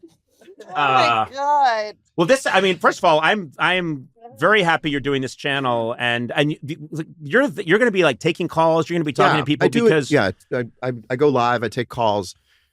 Ideally, I'd like to do interviews with people. If you think I'm any good, I would love to. I mean, this has been an absolute blast, and I would happily, anytime you want me, come by. Yeah, I'd love bring a guitar. We'll do buckets of rain. I actually mean it. You're the most encouraging person I've ever seen during a conversation.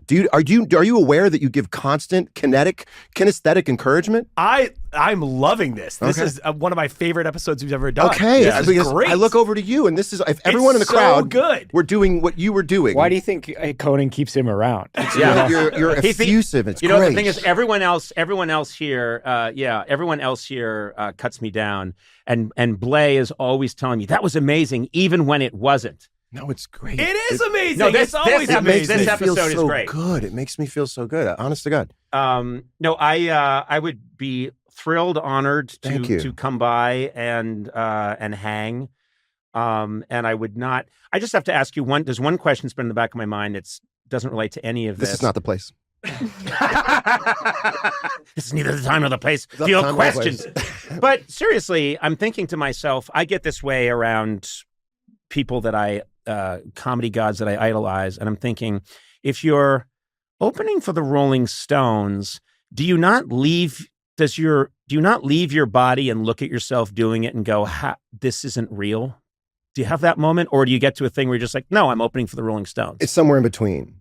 It's holy shit, but it's also we are bound by being musicians. Mm-hmm. Mm-hmm. I wouldn't say they're peers. I wouldn't put myself on that level, but we both love the same things. Right.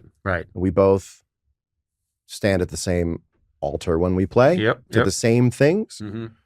And so at some point, I have to assume that the reason I got asked to be there was because I was welcome to be there. Sure, yeah.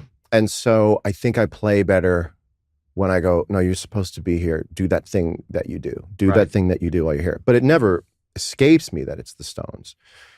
So I try not to be intimidated. And especially now that I've played with so many great artists and had really great conversations with so many great artists, even just like practicing asking questions. I only wanted to answer questions until I was like 40. Right. I was only interested in hitting the balls. Right. And now I'm actually like, I've heard every fucking thought I have. Yeah. I've heard every thought. I'm pretty familiar with my take. I'm way more interested in getting someone else to a place they didn't know that they were going to get to. And also curiosity. I think curiosity is the big engine. Curiosity is a nuclear engine. And I think the thing that has helped me in my life more than in my career anyway is that I want to know, like, oh, cool, John Mayer's coming. I want to open up the top of his head and let's play, that's really fun. And I think it's possible to lose that. And I've been very fortunate that I haven't lost I just want to know, like, what's up with this person? What's going on? And let's talk. Yeah. Again, I never saw it as scoring points to hear great answers until I became older. Yep. I just wanted to be in the batting cage. Right. And I think I just stopped being curious about myself. Right. And I'll meet people who are 22 and 23 that other people will call obnoxious. And I won't be so fast to call them obnoxious. I'll be like, they're just hearing themselves play for the first time. They just got out of college, or they just wrote their first big thing. They're hearing every note they can play. I'm pretty familiar with my thoughts. Something changed where interesting thoughts from other people that I know I had something to do with extracting, or even at its best, someone coming up with how they feel. Yep. That to me now is way more fun than me investigating how I might feel about something. And I've just been practicing the last 3 years without really knowing it. I mean, isn't there something fun about being at a table at a dinner party and being the kind of, not the host of it, but the sort of spiritual designer of this great conversation where the other half of the table is like, what's going on over there? Right. And you're not talking the most, but you are providing the most in terms of getting everyone else to come out. Because the best conversations at dinner parties, it's all happening in the middle. Yeah. It's all taking place in the middle. So those things really interest me.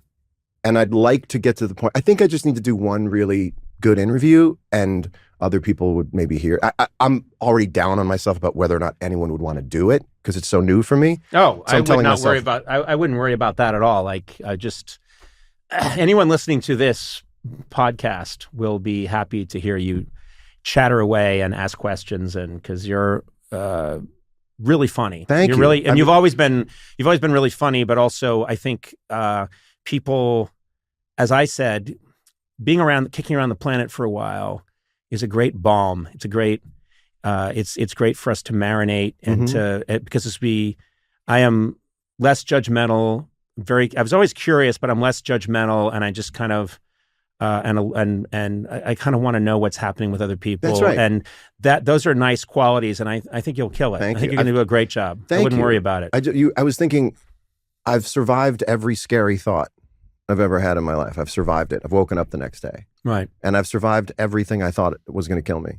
And so now, and I got to a place where I feel like there's this trust in what I do with people that if I put a record out a year, 2 years, 3 years from now, people will go, oh, I want to hear what he has to say. Yeah. So everything feels so set in a way that makes me feel like it's this until a doctor sits me down and says, when I first got into medicine, I go, oh boy, whatever that conversation is someday where I'm told I can't stay. Yeah. That's the end of it. But until then, don't you feel like this is the straightaway now? This is the best? Oh, I like this part. This is better the than best. any other part. That you did all the work to get here. Right.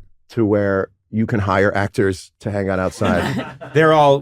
Once you got into this building, I didn't want to pay for them the whole time. They're eating across the street. Gone. Yeah, and they're not being paid for that time. But the minute you leave, they're all going to rush back. I actually have one guy in the corner sawing something, and there's no reason for a guy to be sawing something at a podcast You studio. have a guy dressed like an Oompa Loompa. Yeah. Who's the man with the measuring tape? Who's just going around measuring everything. And also, why did I make it look like an off-track betting place? And here comes Lucky Lindy in the straightaway. Hi, my name is John Mulaney, and I feel litigious. Nice.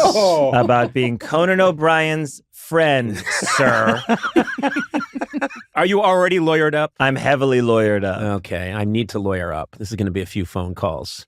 I'll take you on any day. I would like us to be in a long, protracted lawsuit that nobody understands. I'd love it. And we start having to refer to each other as Mr. Mulaney and Mr. O'Brien. There's a moment in the Eagles documentary where things get litigious, and suddenly it's like what Mr. Felder fails to understand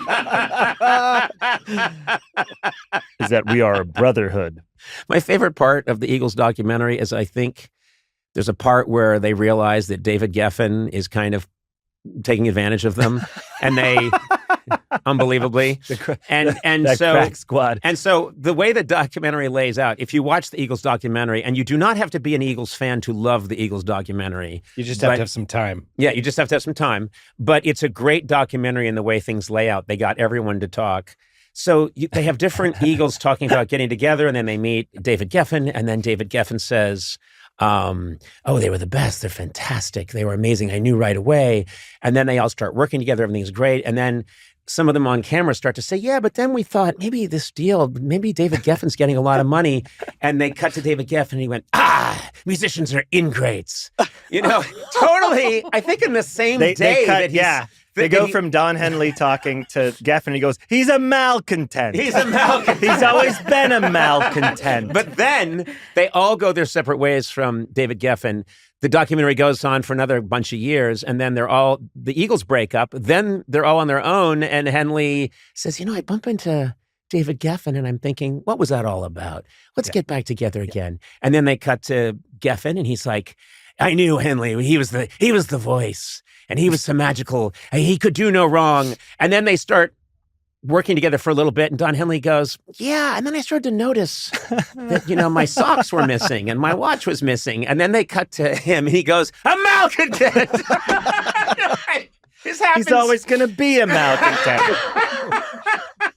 Oh, we should get into that kind of lawsuit. People would love it. I'd love it. I love if let's do something together and then fight over the rights to it until we bury each other in legal costs. Yes. That'd be so fun. And everyone will know about the beef we have because it will we'll make sure that it's constantly in the trades, but no one will ever really understand what it's all about. We should buy a piece of property together. It should also become a thing where the tactics of the lawsuit then become what we're fighting over. Yes. Where like the actual, where I'm now just harassing you and you me.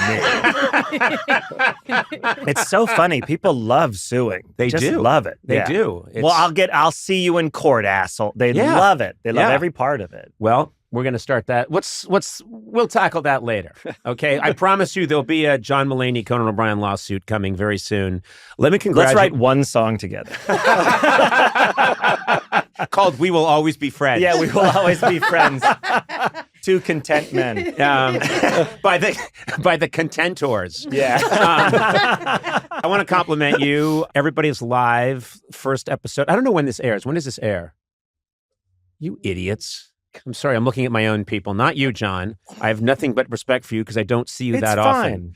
But I'm talking about the people I love and respect here. March 31st. Okay. Well. Okay, so we'll have done 12th, 19th, 26th. We'll have done 3 by then. Okay. But you could just say I saw the first one. It's okay. Okay. And we're not even going to edit this because I like people to see the process. That 100%. We are fallible. Exactly. People don't know that you and I and that this isn't coming to you right out of the mic. He's banking these. Yes, I'm banking. He just has a bank of them. Yeah, so he can sell the library. Yeah, Jimmy Carter still has 2 years to live as we record this. Now I have to. Okay, that thing you made. You ruined it. All right, I fucked up. I'll see you in court. That guy loved hospice. He was in hospice forever. He got better in hospice. Yeah, I know. Jimmy Carter's the only guy that went into hospice, and then like 6 weeks later, they saw him jogging around the neighborhood and lifting weights. He was down in Venice Beach weightlifting. Yeah, no, he really was. He was drinking pre-workout powder and just doing leg days. Yeah, it was crazy.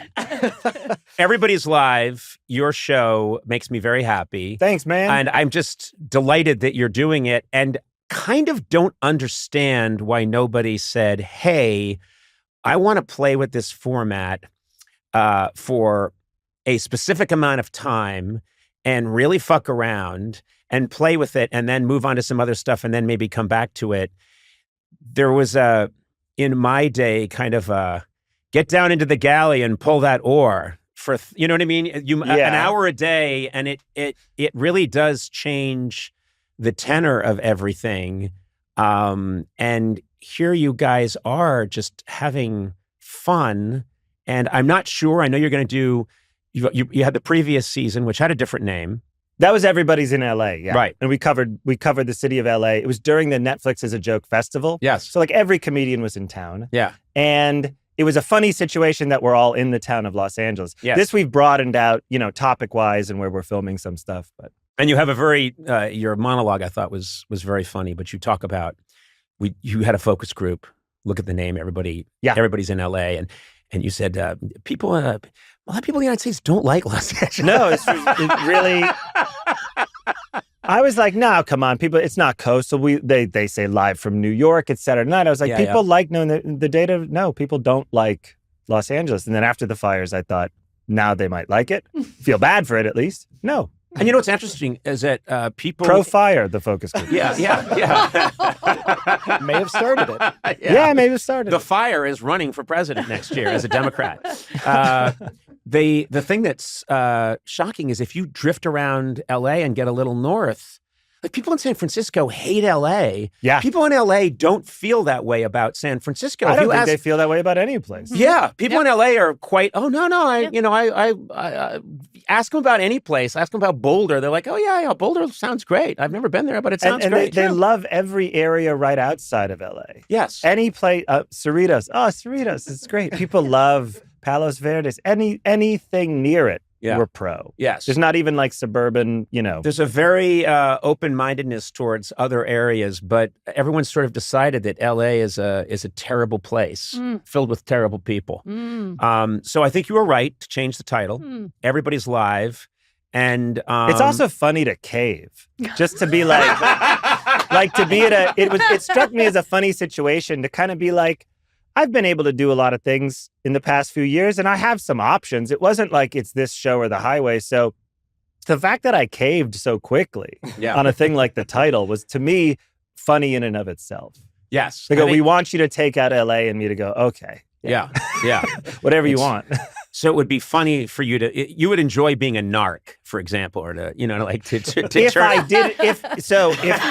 if I didn't have to, because some people it's like, you get busted with, with a kilo and you're like, you got to flip on some other guys. Right. That's a jam. But to choose to narc out of the sheer fucking love of it. So to sell secrets to the Russians and not even profit from it. I love those people the most. The actual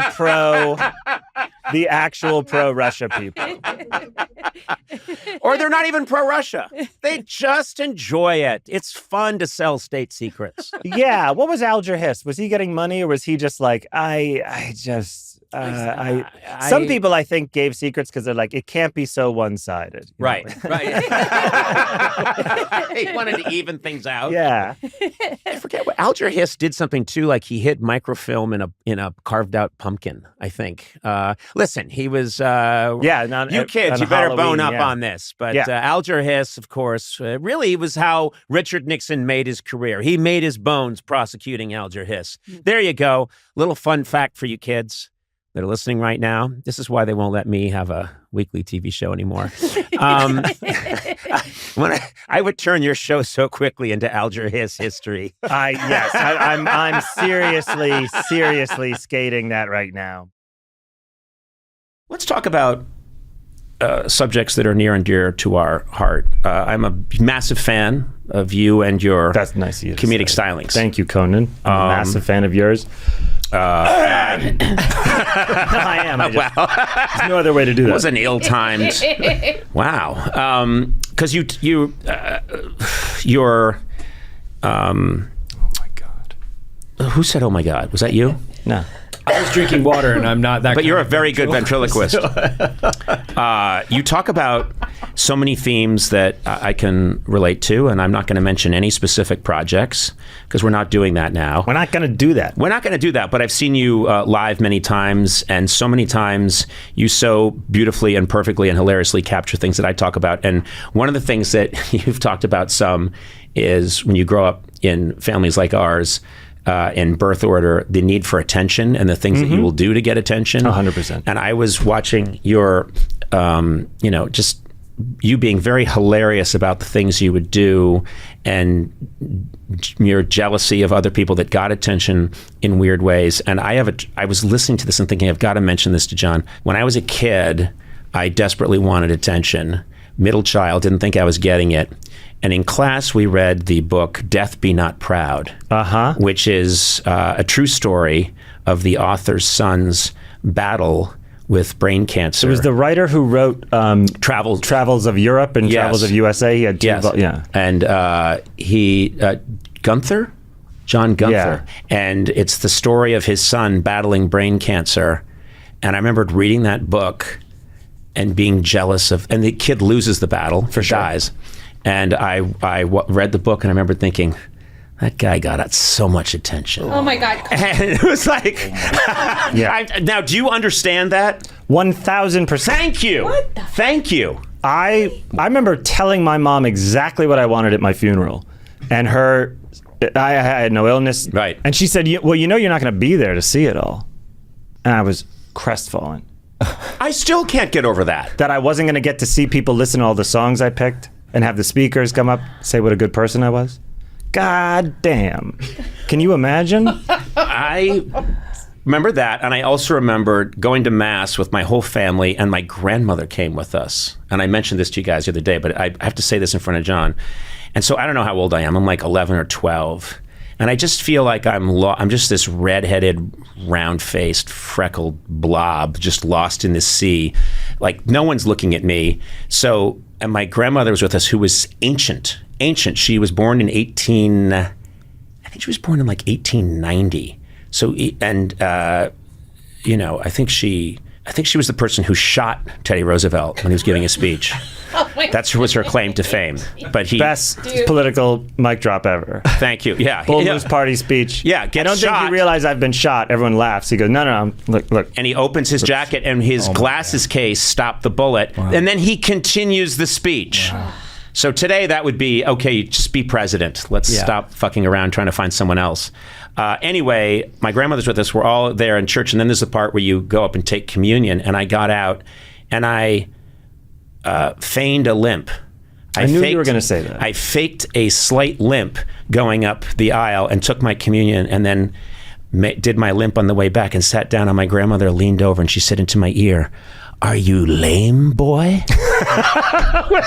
And I said, "I'll be fine," bravely.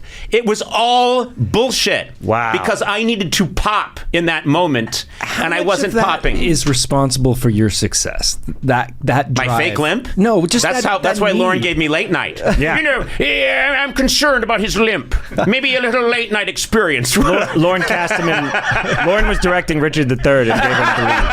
And then from there, from Richard III, he said, "You want to write the late night show?" And he said, "What if I host it?" What if I host it? Everyone was so busy that it happened. Yeah.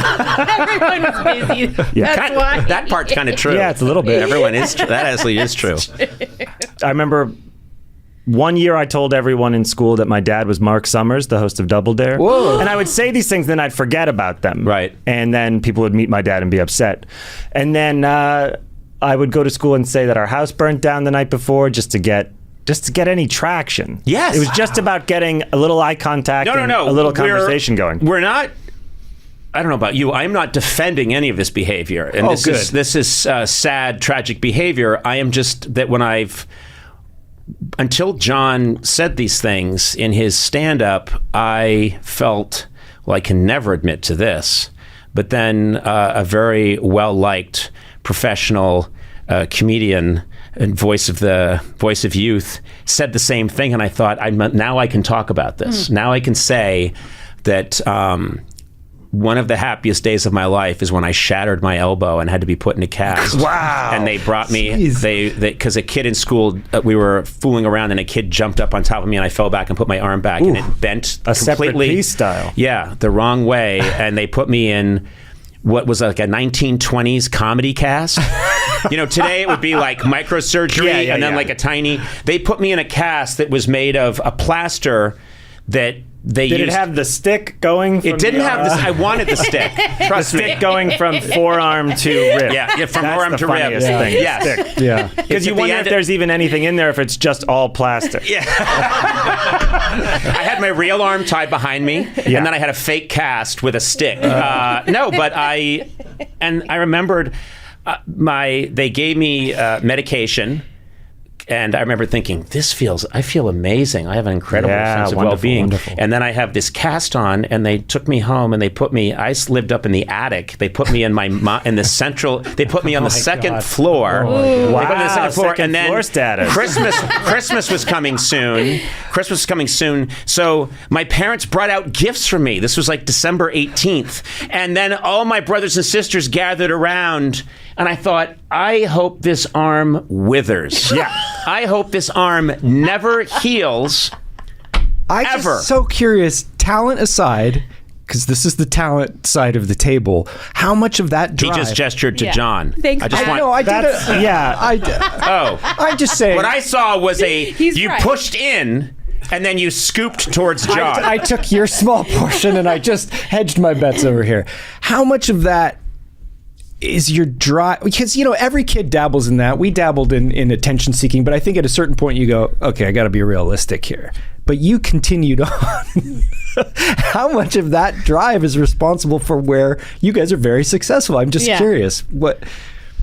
Why don't you take this, John? Well, I don't know. Because there's obviously talent, but what chicken or the egg? What gives you the talent? The need to, like, you workshop your talent for a need for attention, or you had the talent? How did? Well, it's like if you have the need for attention, the drive for attention, and then you have the delivery device of entertainment. Which comes first? That's why I think not everyone does it. Maybe some people didn't just love entertaining and show business as much. Well, I was always mystified by kids that didn't want to be in entertainment. Yeah. Oh, mystified. Me too. And I'm still mystified by people that don't want to be comedians. I'm actually still quite confused by why people don't want to be comedians. I'm not remotely kidding. But also, I don't understand. You openly mock the guy that made the Hubble Space Telescope. That thing? That's no good. You look in it, you just see your eyelashes. You look in the viewer, it's all eyelashes. That thing stinks. Do you have a friend with a telescope and they make you look they go, you can see Saturn tonight. And you look in, you see your own eyelashes. Yeah, I do. And then when they finally show it to you, it's like a dot and you go, oh, okay. And the guy, one time this happened, the guy said to me, what did you think it was going to be? I go, I'm embarrassed to say what I thought it was going to be. And he's like, did you think it'd be a ball with rings around it and you'd see that through the telescope? I said, yes, absolutely. That's the whole reason for having a telescope. I can go online and look at an amazing photo of Saturn. I don't need to come over to your house and you serve this shit wine. And now I'm supposed to look at my eyelash and then a dot? Yeah. And by the way, that's not guacamole. If there's not onion in it, it's not guacamole. Wow. I'm getting very specific. Wow. Anyway. The Hubble's crap. Anyway, it's people that know about that stuff know it's crap. But I know to the public it's a big to-do. Look, the new telescope, the Webb telescope, now that's the winner. The Webster Hubble telescope. Is it Webster? Okay. Who was Webster Hubble? Is that Reagan, Bush? What is that? What is that name? That reference? Webster Hubble. That's a person. I don't know that it is. Okay. I think you should maybe go. Nobody look at me. Attorney General. Under? From 1993 to 1994. Oh, that's Clinton. Never mind. Incredible. Yeah, I'm not going to say that you brought us on an unproductive cul-de-sac.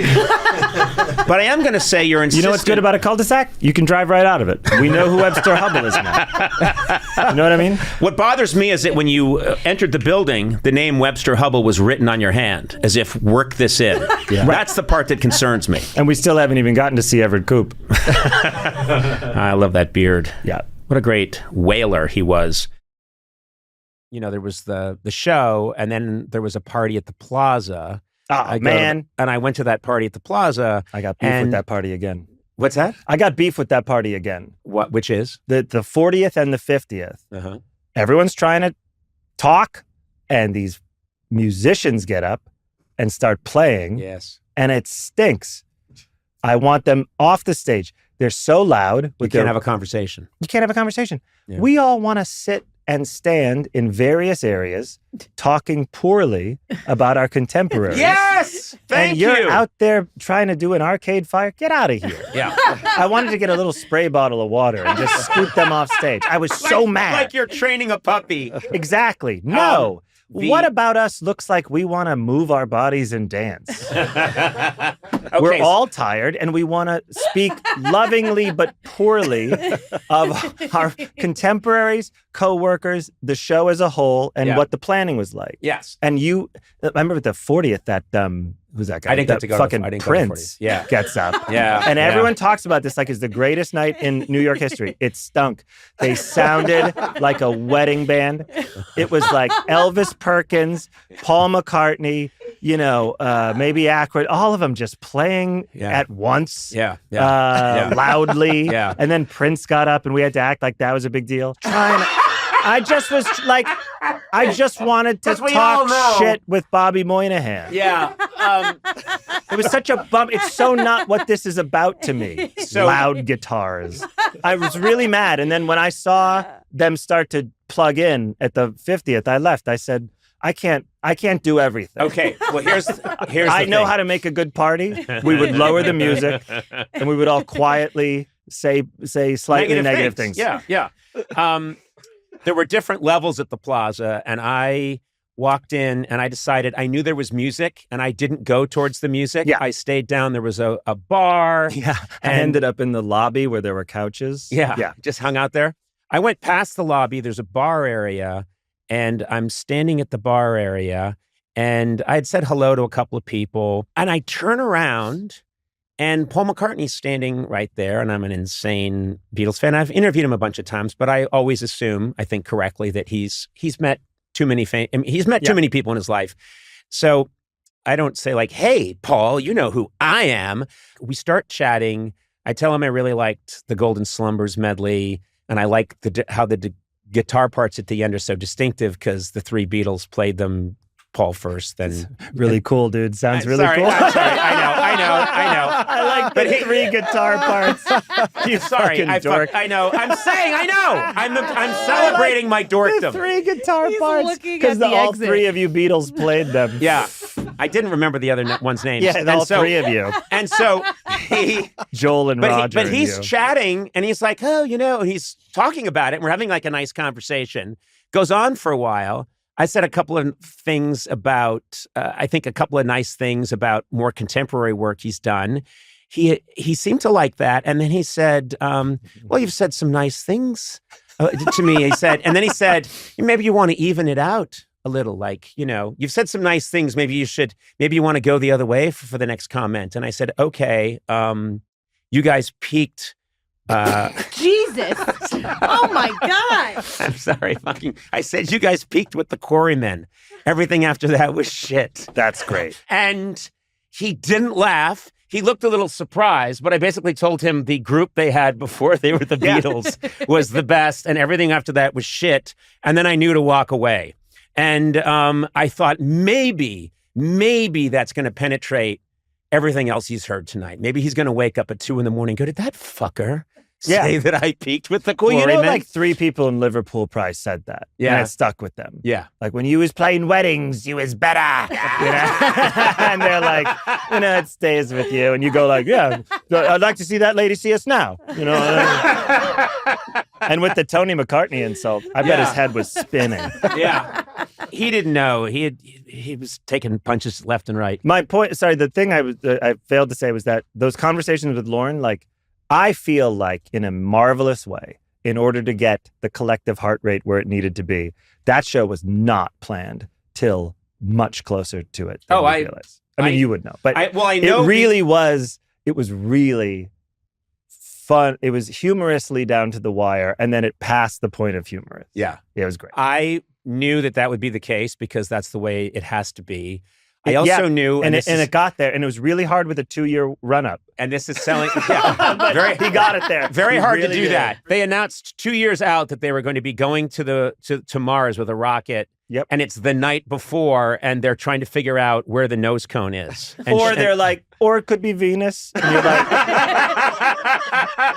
like to get everyone there with such a good feeling, but by Thursday to create an atmosphere where like me and Tina and Seth and Jost are running into each other going, what the hell is happening? Like that was real. That was a work of art. The stress leading up to it was a work of art. Well, selling out Jim Downey, but I know it was because Jim Downey was calling me, pitching things. Oh, yeah. To me, like showing that full Bob Newhart sketch? Yeah, a week before and saying, wait, I said, yeah, I think I'm going to be able to come, but wait, you want me to do something? I don't think I'm doing anything. And he's like, no, it'd be great. It'd be great. And also with Norm, you could do a Norm thing. But you could also do this. And I said, I got the impression, I started having the impression that he was wandering around the basement of 30 Rock with a phone and the cord had been snipped. Yeah. Like he wasn't talking. And so he was pitching things that I don't think had any chance of happening. Well, he wanted to show in its entirety a cut sketch that Bob Newhart starred in called Dave's Superstore. Have you ever heard of it? It's like based on, those Midwestern stores like a Ben Franklin, which sells Hummel figurines and kites and any. Oh, is it the store that has everything? Kind of, yeah. Yeah. And so it's, hey, do you have a crossbow made out of white chocolate? Yes. We have one. And so it's that bit with Bob Newhart. It sounded great. But in the middle of the 50th, Jim wanted to show it in its entirety. Yes. And I thought that was such a funny thing to be pushing within 72 hours of the broadcast. Yes. And I was getting these calls from Jim like, so it's it's all planned. You're going to introduce a sketch. And it's all planned. It's, the fix is in. You're going to. Yeah. And so I discreetly reached out to some other people who said no. The best call was the Saturday before I was about to fly in for the week. And Jim goes, now, when are you going to be in the office? And I go, well, I land Monday at this time. He goes, but what time are you getting in? I was like, I'm not sure what time I'm arriving at the office. He goes, I will commit now to keeping banker's hours if you do. I will commit now to keeping banker's hours. I've yet to meet Malcolm. Oh, well, he's a little baby. Yeah, I know. But I mean, it's funny. It's so cute to hear you say his name like he's a person. He is a person. I know, but it's so funny. I keep going to parties and bus stops and stuff, and I don't see Malcolm coming along. Yeah. Acting like I haven't run into him yet. I didn't see Malcolm at Phil Rosenthal's. I don't know why he wasn't at the big pizza oven cook-off. At PizzaCon 22. I think Andy Richter said this once. He said because he had his daughter Mercy before I had kids, and he said, man, it sure makes your life before look like it was in black and white. He likened it. I was kind of like, what's it like? And he said, it's like the black and white movie Wizard of Oz, and then she opens the door and it's color. He said, that's how much it... Wow. And he said, it sure does make your life before look pretty silly when a human being shows up. So that's really funny. Yeah. That's really sweet. It does. Yeah. That's an interesting... It does... Man. when you watch a movie with someone who hasn't seen the movie before? Yep. That's what it feels like with Malcolm. Like when I'm out with him, I'm like, oh, the world's great because I'm seeing it sorted through his eyes. Right. And he's looking up like trees and shit. Malcolm will lay on his back on a blanket in the backyard and just like kick his arms and legs, squealing because he sees trees in the sky. Right. And I never cared about any of that shit. Outside stuff. Never cared. No, I really didn't. Not a nature guy. Let alone nature. I was not a backyard guy. I'm an indoorsman, and so seeing you are a rugged what I love? You're a rugged indoorsman. Right. You're the Nick Offerman of the indoors. Yeah, who can't do a single thing with his hands. Couldn't shuffle a deck of cards, or I could, but if I wouldn't want anyone to watch. Not because I'm cheating, but I don't know how to shuffle. But man, he just and he's my son, and I love him so much, but also like I'm fascinated by him. Yeah. And I love watching him see the world. Right. And seeing what sounds, images, lights, volume levels, make him laugh. And then times where he gives these looks like, Jesus, not like crying, just kind of like, can you not? Yeah, well, you had that great line. Hi. I'll get like too loud and too high in his ear, like, hi. And he's like, okay, all right, take it easy, dingbat. Jilly, take care of this guy. Hey, and a bigger baby crawls out. Bigger baby crawls in with an appropriate to scale size trash can. Give me that head. And I still am ambitious, and I still want to do things, but it's just that's still there. But I'm like, if he's good, I'm good. Yes. And I liked that, I don't know, almost lessening of the ego or ego deflation of just... Oh, I still have a big ego. Oh no, trust me. So do I, but when my ego's deflated, it's still insane. I'm still Stalin. I mean, sometimes I lean down and I go, Malcolm, you know what your last name is? Fucking famous.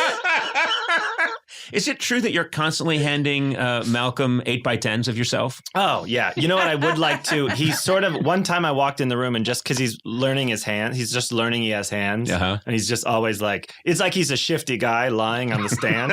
He's like, I'm like, you keep gripping one hand and the other hand back and forth. Yeah. These little pudgy ass hands. that looked like quiche. And he's like, but he banged them together when I walked in. I was like, ooh, I wonder if I could get him, just train him to do that every time I enter the room. Yeah. To applaud. Hey, I tried with my kids. You know, it was great with you had Mike Sweeney warm up your kids. I did. Mike Sweeney.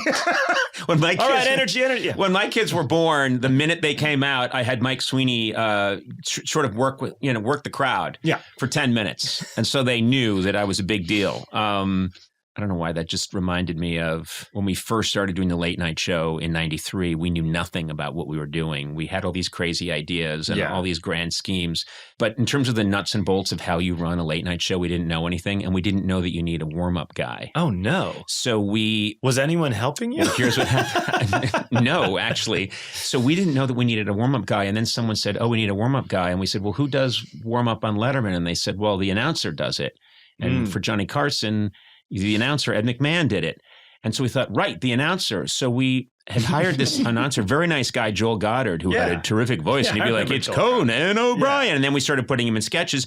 But he was a straight voiceover announcer guy who literally his whole, his career had been, stay tuned for more. This brought to you by Chevy Trucks, reliable Chevy Trucks. That's all he had done.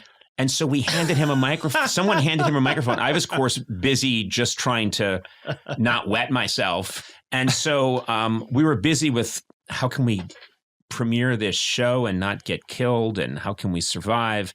So we just sent him out. And I remembered walking out to befuddled crowds for a while and not kind of understanding what was going on. And then once I was putting my tie on, and God love you, Joel, it was great. But I heard him doing the warm-up. And he was saying, then Conan went off to Harvard, where he studied the history and literature of America, specializing in Flannery O'Connor and Faulkner's work in the Deep South, part of the Southern literary movement. He graduated magna cum laude. And you're like, why don't you... Born with every advantage. I'm dying. It was the last thing in the world you would want to tell an audience about a comedian. Yeah.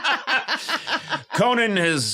So let's get a lot of energy up. Let's get a lot of energy for a man who's read a lot of books. You're in town for one day. You're in town for one day, and you've come to a taping, and it was just... He joined the a cappella group. Yeah. The Thamesmen, a 4 white male singing group specializing in singing in rounds. Before I bring him out, let me tell you, I've felt Conan's hands, and they are lily soft. Never a day's honest work. O'Brien claims he's never actually seen anyone do physical labor because his pater, the Latin term for father, told him it should be avoided. Let's bring him out now with a lot of energy, Conan O'Brien. That's a true story. I want to pay you another compliment because that's the kind of guy I am, and this comes from the heart. I went to the SNL 50th. Comes from the heart with no eye contact. I know. Well, I pay you a compliment. That's how we do it. So much. I'm sorry. And you're gotta look at this rubber coaster. You're a solid guy. Here we go. Look at that. Look at that. It's so Irish, and it is St. Patrick's Day today. Hey, happy St. Patrick's Day. And guess what? I'm not doing this intentionally. I'm not a fan of St. Patrick's Day. I'm not a kiss me, I'm Irish guy. No. People are always giving me shit for not wearing green, and it's not a statement. I just completely forget. So I'm wearing. Statement. You think it's a statement? I'm sure it's a statement. I wanted to compliment you because I went to the SNL 50th, and I know that you were a creative force, a writer behind the SNL 50th. Along with some other fellows. Yeah. Was it Simon Rich? Yeah, Simon was back too. And Emily Spivey, Paula Pell, James Anderson. Tina was working. I have to say, I thought the show was great. I had good seats. I didn't know anything that was going to happen. And I think enough time has gone by. And I loved my time at Saturday Night Live. But all of us have war stories. All of us have some form of PTSD from the intensity of that time of our lives, that all this time went by and I came back and I just had a blast. That's great. I loved it. I loved talking to everybody. I enjoyed the show. I thought it was really well written. I thought it was paced really well. I was stunned at how much content there was. From beginning to end. Granted, recurring sketches and things that had been done before or and the like. But there was so much new performance. Like it wasn't, they showed a couple, they showed the Schiller's Reel with John Belushi. They showed a couple filmed pieces, but that was it. They showed a few commercial parody montages. Oh, that's right. Yeah. There were very few montages. It was mostly... And that was mainly to make acts and get, it's like set transitions. Yeah. So it was a lot of new. It was a lot of new material. I had a great seat to watch Eddie Murphy do 2 of the sketches he was in. My seat was just looking right into it. And I maintain, if he's not the most talented person to ever grace Saturday Night Live, I don't know who it would be. He became Tracy Morgan. Yeah. I watched him getting ready, band's playing, they're counting down, we're getting to within 30 seconds. His face is still completely neutral. He gets behind the podium where they're going to play Jeopardy, and he picks up his controller, and then I saw his face morph, and he became Tracy Morgan with like 3 seconds to go. And then he's in a Scared Straight sketch, which is in the exact same position, and he was mesmerizing to watch. And I'm stunned by him. I really am. And also, it felt like a lot of Saturday Night Live on display in one moment, which is he says he's all the way Ray because he never does anything halfway, but his hair is braided on one half and then sticking up, and it was like that dumbass funny joke that Jost wrote. Then the hair department made that wig specifically for that. It looks perfect. And the sketch starts and it's just sort of like a broad touch. And then he has that joke. It was just a lot of things. Every department hard at work on like the funniest, dumbest joke. I had a absolutely lovely time. And this was, I think, a week and a half or something before the Oscars, and I didn't have time to go. And something in me said, you have to go. I got my ass there and just loved it, and loved getting to talk to Lorne and tell him, I hope some of this is sinking in, Lorne, and what you've achieved. My God. I want that for you. Getting to talk to so many people from over the years, some of whom worked on my late night show for a while when we were Rockefeller Center, and then drifted back to SNL. But I thought it was a triumph, and wow. I mean, I can't imagine everything that went into putting that show together. Well, what was fun was, from my perspective, months out, there was Radio City, nothing Saturday, and then the broadcast on Sunday. And I talked to Lorne, and he'd tell me a couple things that were going to be at Radio City. And then he would tell me, and Sunday, I think it's Paul and maybe one other detail. This for months. Right. And which Paul? Exactly. You never know. He broke a broom in half and said, fight it out. And they both won. They both won. Which Paul? The one who had a partner that they didn't get along. That still doesn't help.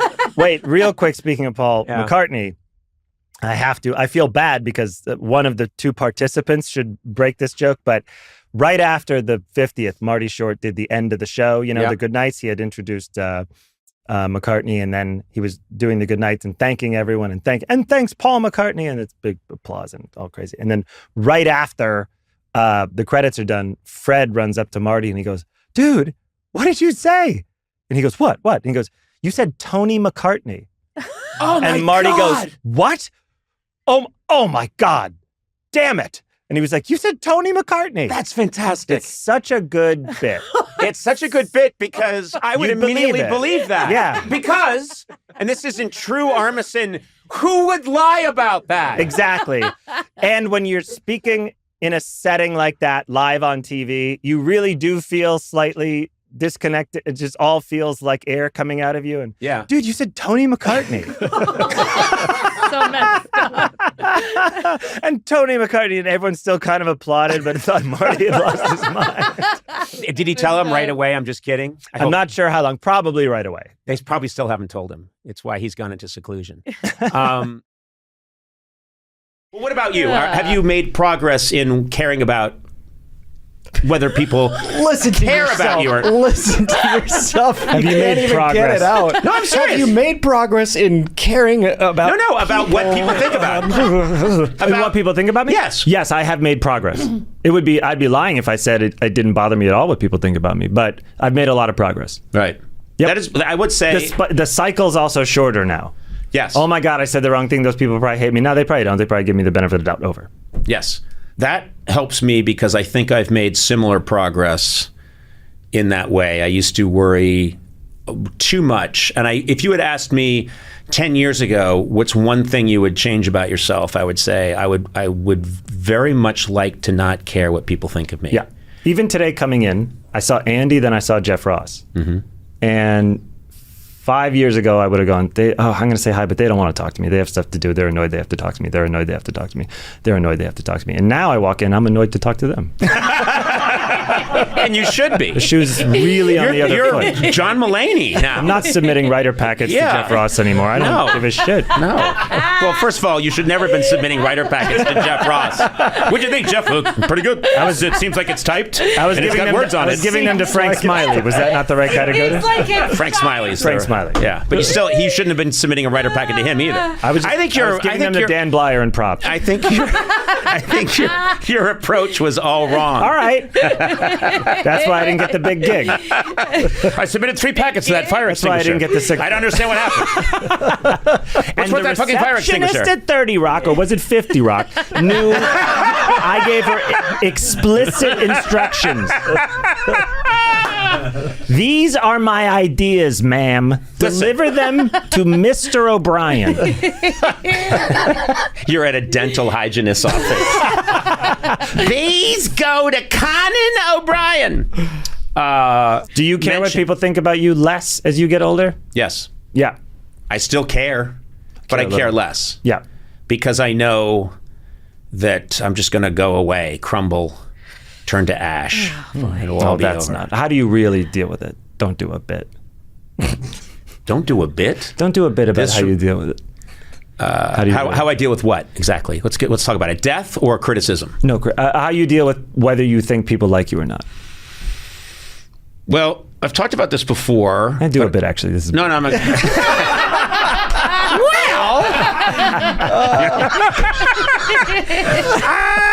guess what I do.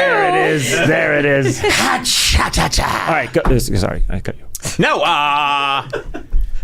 I've mentioned this a couple of times before, but when I was a kid, I wrote E.B. White a letter, and he wrote me back. And in his return letter... In a spider web he wrote it? He wrote it in a spider web. You just had to do it, didn't you? You just had to do it. With a goddamn pig? This is from the guy that lectured me. Let's hear the real story, Conan, and Let's no hear bits. The real story. I didn't say I wasn't going to do bits. Oh, that's true. You never agreed to that. Never. Anyway, his response was... What was your letter to him saying? Well, I can only deduce that from reading his return letter because it was so many years ago. But, and since then, the E.B. White Foundation has found the letter. But whoa. Anyway, he says some nice things about my letter, and then he says, as for your question, if you're concerned about criticism, you're going to have a tough go as a writer, because I was telling him I was interested in writing. And but you wanted no criticism. I need a very long leash. I know. I'm telling you, this is what I was worried about, was being criticized. I said, I don't handle criticism very well. I'm afraid of it. And he was basically telling me, you need to get over that. I'm going to die soon, and you're going to be a talk show host anyway. You're never going to be a writer of note. You'll pivot away from writing as soon as you can. As soon as you can, and squander it in a foolish medium. So that's what, I know that it was near and dear to my heart. And I'm not going to lie, though. I think if someone has the wrong impression of me, it's hurtful. Mm-hmm. But as you go on, I think, as you know, when you have kids, things change a little bit. Everything I think having kids is a huge reset, because you think, well, as long as they're okay, then... Yep, there's that. And also, I was like, oh, I've met the person. I now know the person that I want to make laugh, and like the only, it's not the only. I like other people in my life, but if there's someone's eyes I want to see light up, it's his, my son, when I get home. So Yeah, it does. And all my anxieties are poured into him as well, in a good way, I think. Yeah. And also, being a parent's made me dumb. So my thoughts are extremely simple, and they're just kind of on a 20-month-old level. And that has made me 1,000 times happier. Are you funny to a almost 2-year-old? Very. Yeah. And I am phenomenal at baseball to him. I can hit a baseball far that you wouldn't believe how far I can hit a wiffle ball.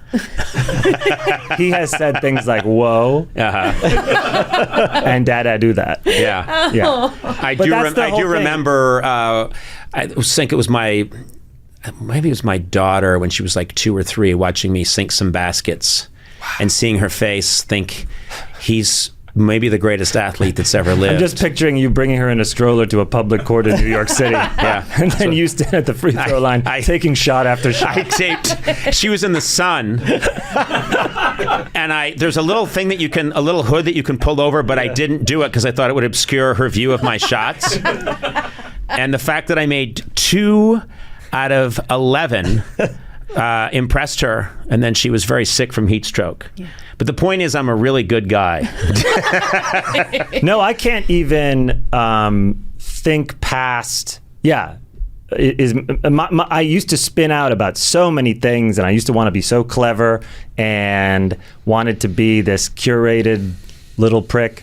And I now have nothing in my head except, yeah, Malcolm, do that. All right, yeah. Baseball. He wakes up at 4:50 a.m. Every night when he goes to bed, I go, what time are you going to wake up? And he goes, 7, and we both laugh. And then he goes, deal. We say deal, and we shake. And then he gets in bed, wakes up at 4:50. Mm-hmm. I unzip him at 4:50. This happened 2 Wednesdays ago. And he goes, baseball! Immediately, I go, you want to play? He goes, game. So I take him out. Get him out of his sleep sack. Now he and I are in the front yard, 5:10 a.m. in pajamas and jackets. And I take the ball and I put it on the tee. And he's holding a wiffle ball bat and he goes, 2 bats.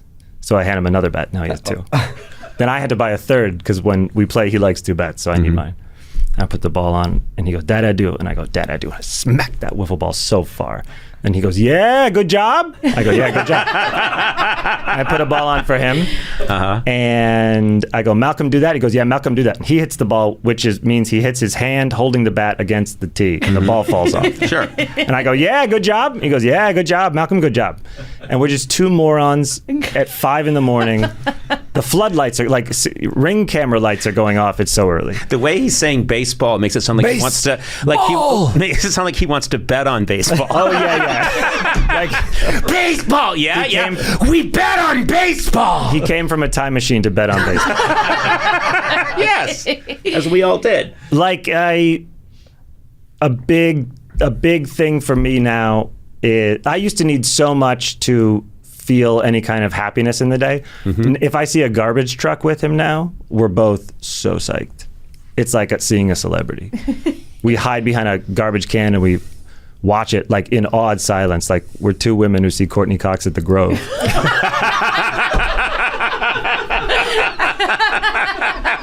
We just walk barefoot, still in pajamas and jackets, following the garbage truck, holding wiffle ball bats. And you look at the thing come out and grab the can. Yeah, I love that. No one impersonates a garbage truck better than me in my son's eyes. In your son's eyes. And he goes, Now, at home, you can yell garbage truck all day long. That's something you yell, like, if you get into water and it's cold. You go, yeah, garbage truck! But when you're following the garbage truck, he and I have never discussed this, but we have a mutual understanding. You do not yell garbage truck at the garbage truck. Like, that would be disrespectful. Yes. There's an etiquette. There's some strange unspoken etiquette there's to a garbage code. truck. Yeah. Yes. And he understands that. Yeah. So I'm a bad interview these days, and I'm not as fun to talk to at parties because everything's so simplified, both loving my son and being on his level. If this is a bad interview, then I wish all my interviews were just dreadful. Oh, how kind. Can't you be real for a second? I am. No, that was awful. No. That was dreadful what you just did. That was dreadful. Thank you. You said it like a horse. That's so kind. I'm going to wrap this up, but I am going to tell you something I've told you before, which is you are a constant source of, I don't know, joy to me anyway. Thanks, Conan. I just absolutely love what you do. And I've said this before, I love your mind and your writing and your performing of comedy, and it makes me feel good about things and about the way stuff is headed. And I am so happy for you that you're finding peace and having a good time. Thanks, man. With your family. And it's a nice day for me when I get to sit here and trade stupidity with you. It's a joy for me. Thank you, Conan. You're my absolute hero. So you saying that means more than I can say in words. Now say it again. Let me say this. Say it again as a horse. All right. Thank you, sir. Thank you. I want to say something else. We've talked about this subject. There's another thing that you talk about, which is likability. I know that you sometimes, I really love it when you break into song. Sure. Sure. Well, don't say sure. That means... No, this is good. It's a good way to show you're listening is to say little things while someone's talking. Well, how do we know that we're not just dropping those in? Them, yeah.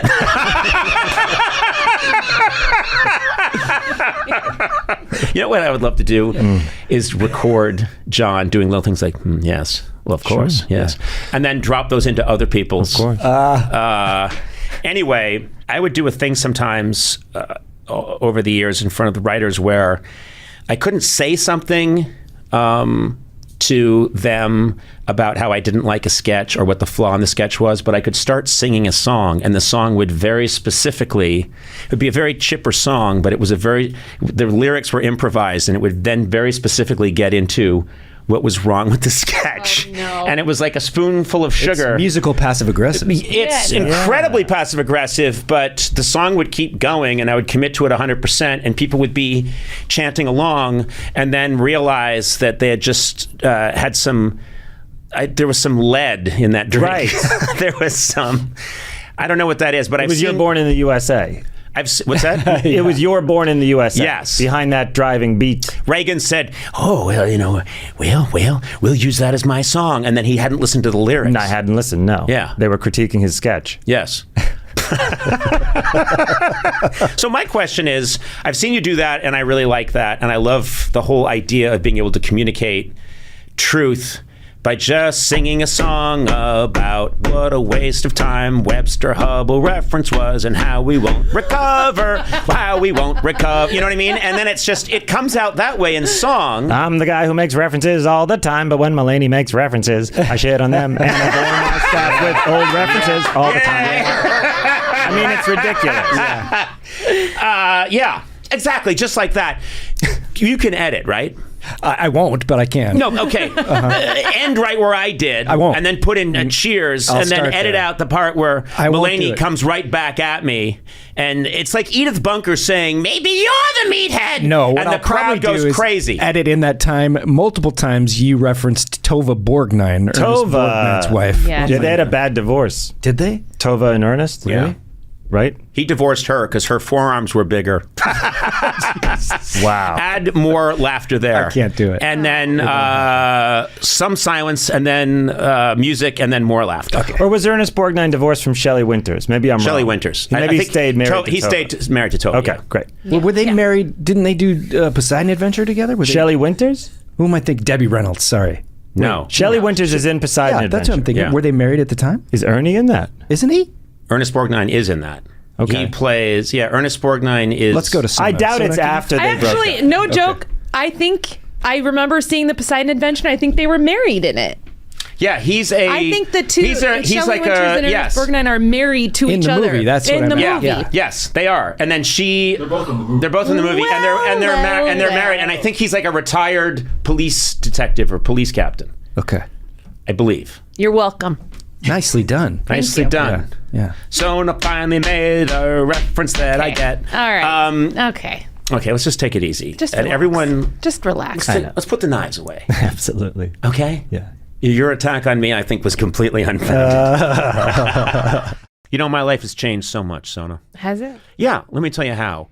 I can just get all this stuff delivered right to my door. I mean, if you grew up when I did in the early 1920s, that was unheard of.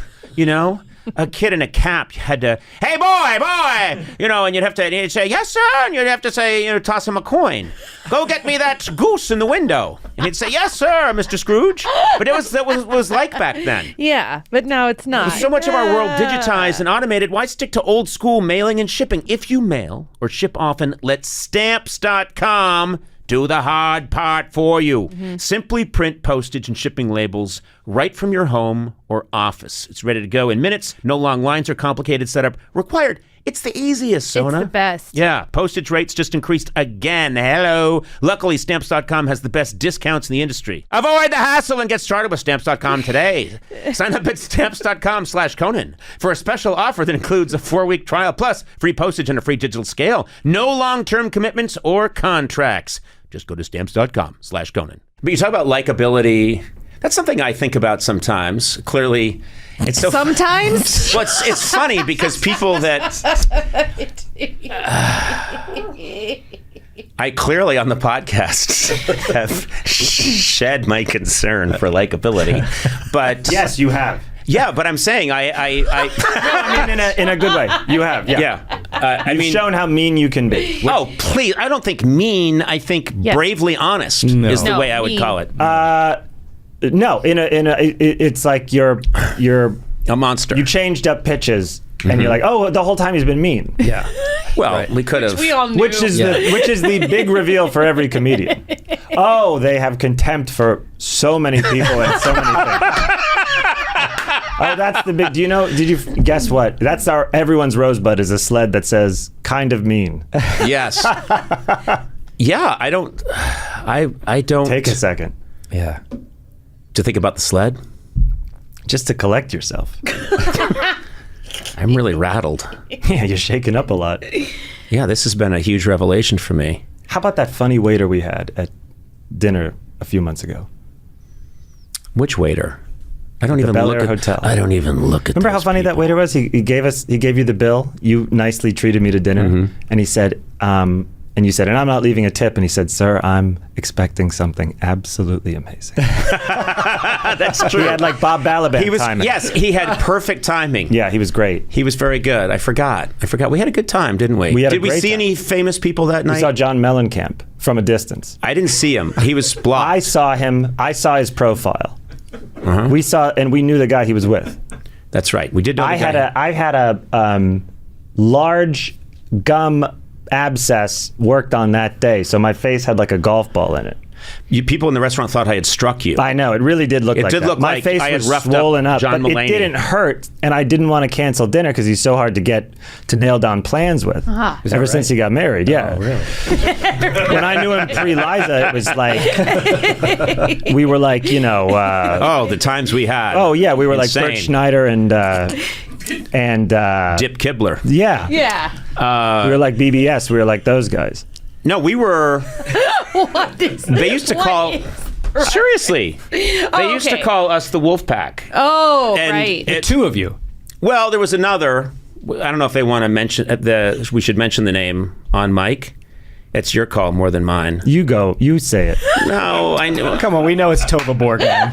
It is not Tova Borgman. Right. But it was you, me, Alex Trebek, who's not around anymore. He's not around anymore. Yeah. Well, he's not. That's a good way to say it. Well, I'm sorry, he's not. We were young. We had fun. We had That's what so I much say. fun. Yeah. I tore it up. And there are whole areas of New York I can't go to anymore. Right. We'd close out Jones on 3rd. Yeah. It's a lunch place. No, Yeah. people around the world. Very people calm. around the world. That's a calm lunch place. It's real Yeah. chill. Bunch of Southern Californians Nice. here. It's lovely. No, Yeah. whatever. But then, yes, I got married and I settled down. And then you were like a baby about the whole thing. I stomped my feet at the wedding. He did. He did it full on Rumpelstiltskin. He was going up and down, jumping up and down, stomping in dirty cowboy boots. A little cloud raised up. Yeah. But when you realized that I had this mean streak, did it endear you to me, or were you disgusted?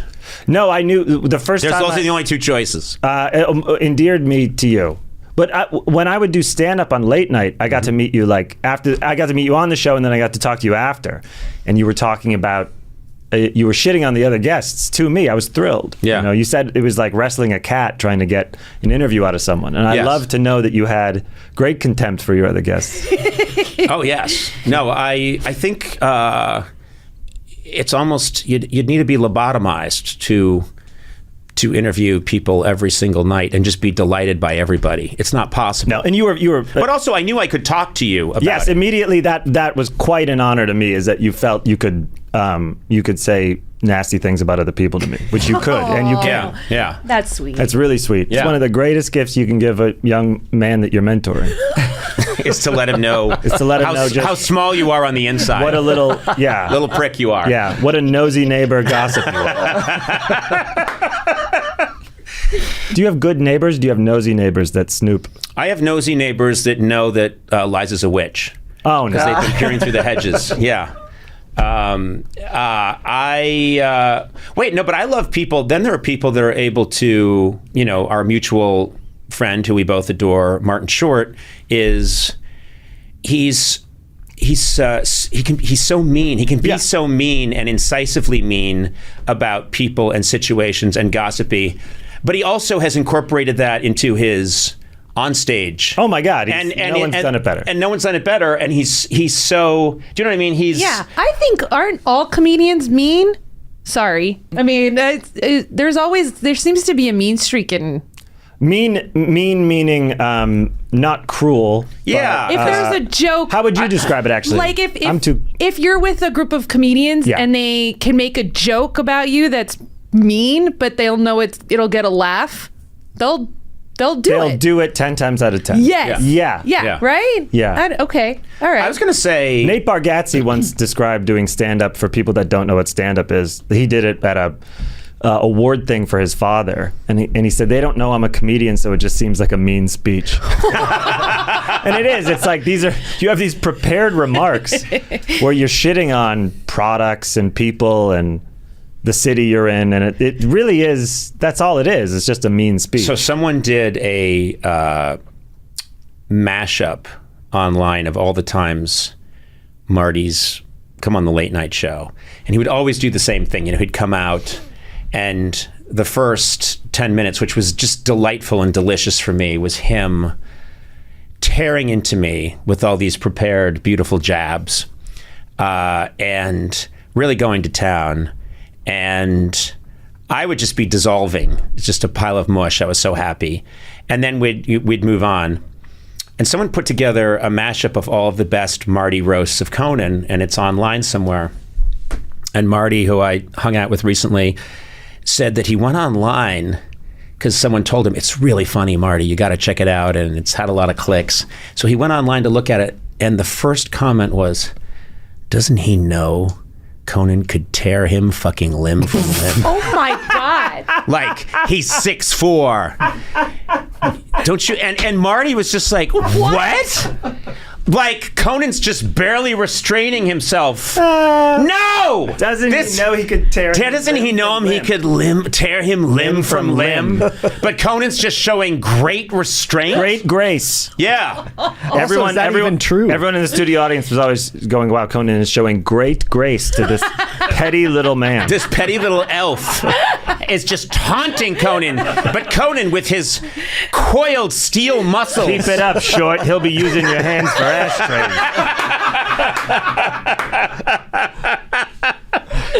I don't know. It just was like, oh, okay, that's the essence of not understanding. I would like to make one thing clear, because we're talking about how mean we are. I have to say it. I'm not mean to anybody out in the world that I encounter. Oh, right. And I'm serious. We were all holding you're not mean to... No. Yeah, I am... To strangers. When I feel... Do we feel this is lost on any... I mean, I don't think... I do. No. Because I'm going to hear about it. I'm going to hear like, hey, so apparently you're the worst guy that ever lived. And I'm like, now well, no. I'm back to your neighbors. Who are you around that's going to yell these things at you? You always get the paper on the front lawn and people yell things? I do. I go and I walk out like Tony Soprano, and I get the paper. Yeah. I'm always in the same robe that Tony Soprano. I bought it from the Gandolfini estate. Hey, more travel shows, less interviews, Conan. Yeah. Stick to what you're good at. The travel stuff is working. I like the travel stuff. More stuff with the guy Jordan. Is he even real? Yeah, I just want to say you're a very. I want to clear up that you're a very nice fellow with a. That's nice of you to say. I think with a cold black heart. We have such an outlet for our anger and disdain that most of the time we're very even keel and nice. I'd say. Yes. That's an accurate statement, I believe. Agree. I would absolutely agree. I think I've been kind to you when people were watching. God. Sona, when people are looking, I'm kind to you. No, you're not. You're not. Oh, right. You're right. You're brutal to her on this show. On the show. Right. You were brutal to me on camera when you had your late night show. But occasionally I'll notice that we're in public and I'll do some performative nice thing if I think someone might see it. No. I'm saying if I think people are watching, I'm good at replicating kindness. No. Isn't that a great thing? Yeah. You've got great style. That is something that eluded me. A lot of writers get, especially from my era, we all of us owned like 2 shirts. Yeah. We looked like shit. We lived in shitty apartments. You, one of the great comedy writers, certainly of your generation of all time, you always, it seems like you know how to dress. Where did you know how to dress? When did you know how to, you always look good. You're a sharp dresser. That's very nice of you to say. Don't you think that that's true? Absolutely. I mean, always. So I'll tell you this story. The first time I ever came to New York, I was 13. I was with my dad. And we're walking around downtown New York. And two memories that meant a lot to me, both just how to comport yourself as a person. This guy's coming down the street that my dad had done a deal with. And the guy had been super unethical. So he walks up and he goes, "Hey, Chip Mulaney." And my dad goes, "I'm not shaking your hand." And we keep walking. Wow. And he goes, "I didn't mean to do that in front of you, but that man was very unethical in a deal we did." Mm-hmm. I thought, I've never seen anything so badass in my life. Wow, that's great. Just, I'm not shaking your hand. And walk away. Because my parents always were talking about being nice and polite and friendly and neighborly. So I just like the boundary of, I'm not just one man. It's why I love lawsuits. One man dressing down another. Yeah. One man excoriating another. So then we go to NYU Law School. My dad wants to see a classroom that's been dedicated to a federal judge that he once clerked for, this guy, Ed Weinfeld, who had passed away by then. So we walk up into the law school, and there's a security desk, and there's a student who has misplaced their ID, and the security guard is giving them like a ton of shit. Like, well, I can't let you back in. You know you can't get into the library without. And my dad's wearing just a jacket and tie just because. And we just walk right past the security guard. And as we're walking up the stairs, my dad doubles back and looks at me and goes, "The power of dressing well." And, and so do you think that's maybe where it came from? Yeah, I think so. I wear like a tie sometimes at home so that my kids think, I mean, like, it's a bit put on, obviously. I don't need to be wearing it. But I understand it's become, your aesthetic is attached somewhat, I think, to the work you're doing. Like, you are a sharp dresser. I think you have the best word choice. That your choice of words is better than other comedians, and I think the whole thing is I'm laughing at what he's doing. I know. I think it's connected. I think it's connected. I do think it's connected. I think you put things together in a very thoughtful, crafted way, and it's all of a piece. Like, it makes sense to me that you dress as John Mulaney. Oh, know? Yeah. I will say I am genuinely very comfortable in the things I wear. And if I were more comfortable in, I am often not comfortable like in jeans and New Balance and like, I don't know, what would Ray Romano wear? An $8 Casio watch. I don't mean to name names, but what would a plebeian like Ray Romano wear? As I went feet up, I was like, open shirt, who am I seeing here? Modern day Ray Romano. People ask me a lot about genius. I don't know why. I don't know what is about me. A real genius always seeks out the nerds. That's the common thing, is nerds. Mm-hmm. I mean, this is why I go to you all the time, David. Thank you. Seriously, because you know how to like do things on the phone and order things online. I don't know that. It's usually simple stuff. You can't. Yeah, make tea. Yeah. Nerd Wallet. That's what I'm talking about. Nerd Wallet's going to find the right credit card or auto insurance for you in minutes. Their team of nerds has done the research so you don't have to. Just answer a few simple questions and you'll be matched with the right financial product for you. That's great. They have only nerds working there. Every now and then a jock will try and apply. Oh. And they say, go no further. You are banished from our realm. I feel like you would thrive working for them. Yes, I would. Go to nerdwallet.com to finance smarter today. After all, letting NerdWallet do the work is more than smart. It's genius. Terms and conditions apply. Credit products subject to lender approval. See nerdwallet.com for details. Jocks need not apply. No, but I feel more comfortable doing it. You always dress very nice. I learned over time to when dress. I was a writer at SNL, I wore the same thing every day. Yeah. Because I heard Obama had dark gray and dark blue suits with a red tie or a blue tie. So he never had to think about what to wear. Right. So I got a ton of gray heather 50-50 cotton T-shirts from American Apparel, and then khaki pants from J. Crew, and I would wear that, and if it was cold, I'd wear a blue crew neck sweater. And it's the only thing I wore for It's very interesting 4 because years. when I started, which is 85, the old guard, the old timers at that point were people that worked on counterculture television, and they were all they would go up into their office and smoke pot. They wore, out of pride, T-shirts and ripped jeans. And I remembered thinking, that's not me. Yeah. I hadn't quite figured out who I was, but over time I saw the value of, I don't want to look like a bum. And also when I had kids, I liked looking like a dad. Yeah. You know what I mean? I liked, for some reason, come in and I've got, I would wear sometimes my tie from work home, and they would see that when I worked, I was dressed up. And I thought, I want them to have that idea of what a dad is. That's really funny. Someone who is supplied Tom Brokaw's suits by NBC and then wears makeup when he comes home. Yeah, like a dad. Yeah. Having a lot of bass on. Yeah. A lot. Eyeliner. Yeah. Well, the show, which I really love, Everybody's Live, it drops live on Wednesday nights. Is that correct? Yeah, Wednesday night live. March 12th, we started. We're done May 26th. And it's really fun, if you can, to watch it. If you can watch it live. If it's in your schedule. Oh, sorry. I thought it's really fun if you can watch it. I thought you were speaking in general. I was like, you can, just a hard plug would be nice at this point.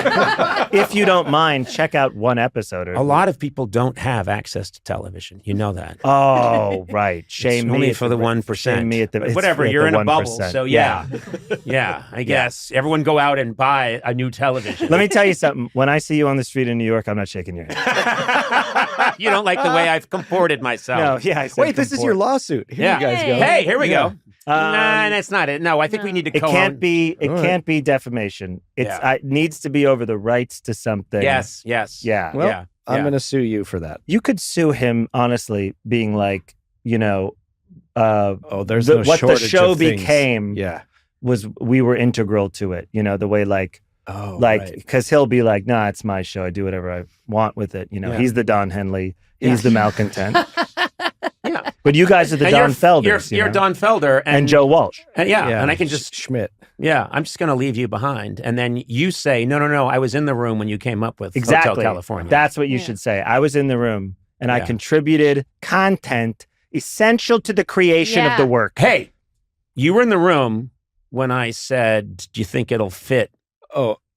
You can fit it in. Right? You fit it in. Yeah. See, no one wants credit for that. And you were in the room and you want credit for that. Yeah, you were integral to that. I both want credit for it and I feel sexually harassed. So I'm going to sue you from both sides. Yeah. I'm going to let you go, sir, because Nice to see you, man. You know what? You're one of my favorites. You're one of my favorites. You're as a person and as a maker of things. Thank you. I one of my all-time favorites. And I love you very much as a person, and it's really nice to see you.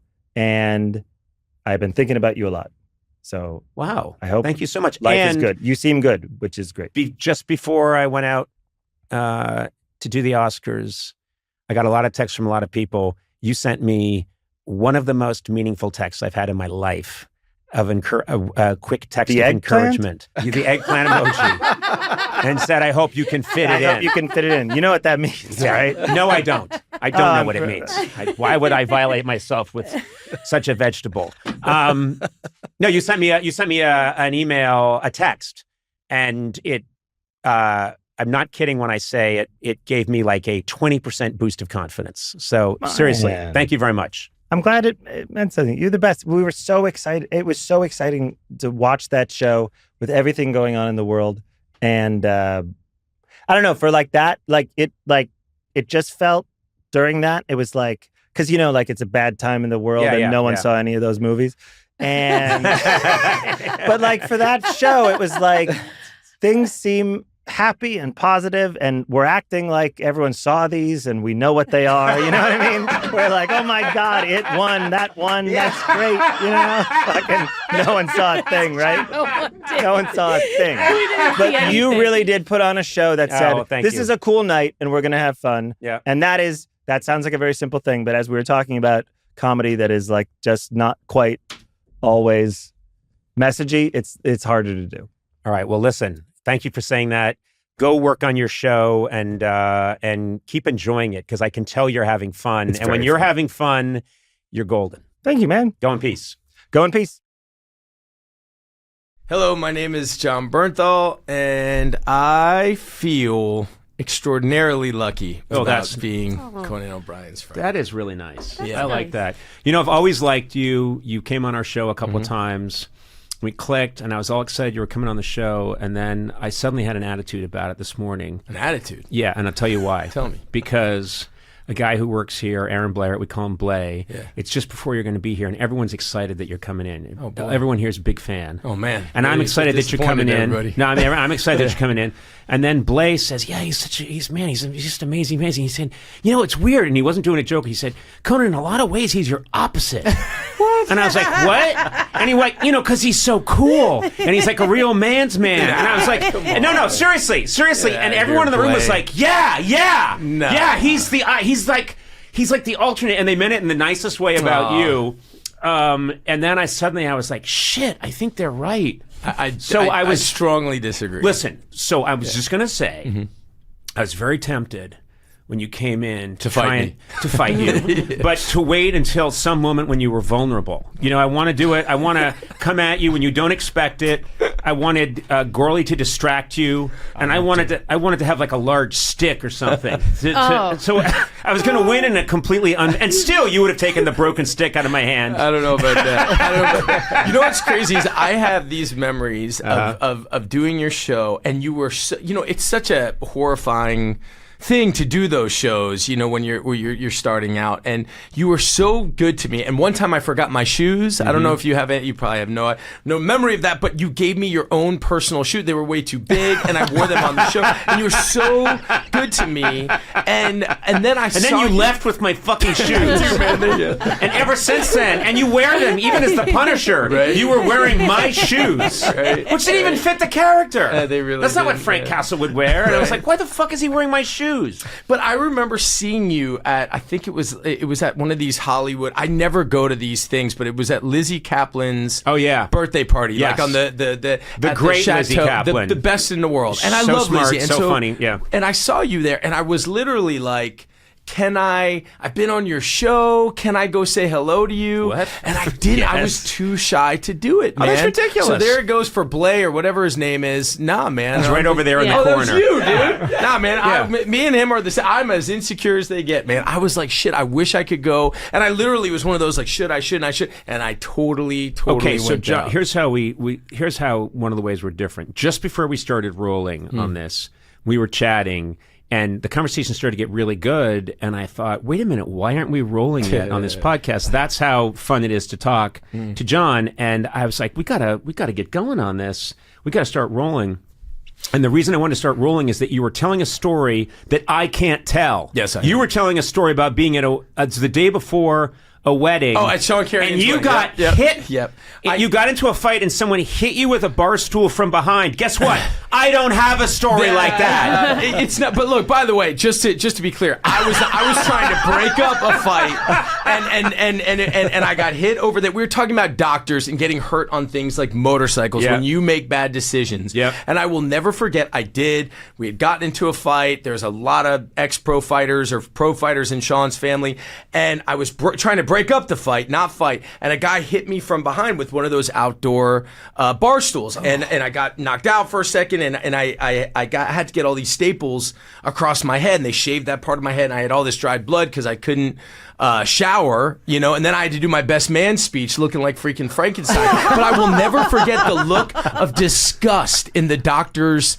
I went there to be treated, and it was just like, you fucking idiot. I have to spend my time. He was mad at you. Of course he was, because I'm out there, probably he thinks I'm talking smack at a bar, and he probably thought I totally had it coming. And, I tried to sort of, sell my side of the story to him. He wasn't interested at all. But John, you don't understand. You have a story about breaking up a bar fight. By the way, if a bar fight breaks out, I don't break it up, okay? I run and I start swiping for an Uber, okay? All my stories that involve going to the hospital revolve around the medication they prescribed. I put a little too much cream on my hand. Slightly raised reddish area. And yours is, man, I'm trying to break up a bar fight. I get hit with a stool. Yeah, that's how we're different. I've got to be more like you. I think you would have done the same thing. Teach me to be like you. Oh no, man. Oh no, Please. You teach me, man. I'm not the least bit proud of that. But I will say that, doctor, I could feel the palpable disgust, and that is why I do ride my motorcycle. And my wife did sort of make a deal with me years ago. She said it's either boxing or the motorcycle. And that day, I rolled my motorcycle down the street and I gave it to. There was a guy, old Phil, who lived down the street, an old Army vet. I gave him my motorcycle. But now, because of that bar stool, I get such terrible headaches when I box. I've quit sparring and I've quit mixing it up in the ring. So I'm back to the motorcycle now. But I am so afraid that if I do get hurt, the doctor is going to look at me with that same level of disgust. Because this is a decision that I made myself. You understand? Right. Stop going to that doctor. Maybe this doctor's like this with everybody. You think that's right? Yeah. Maybe when a 75-year-old woman comes in and says, I think I have chest pains. You disgust me. Weakling. You. Suck it up. With your weak third ventricle. Lupus, how dare you?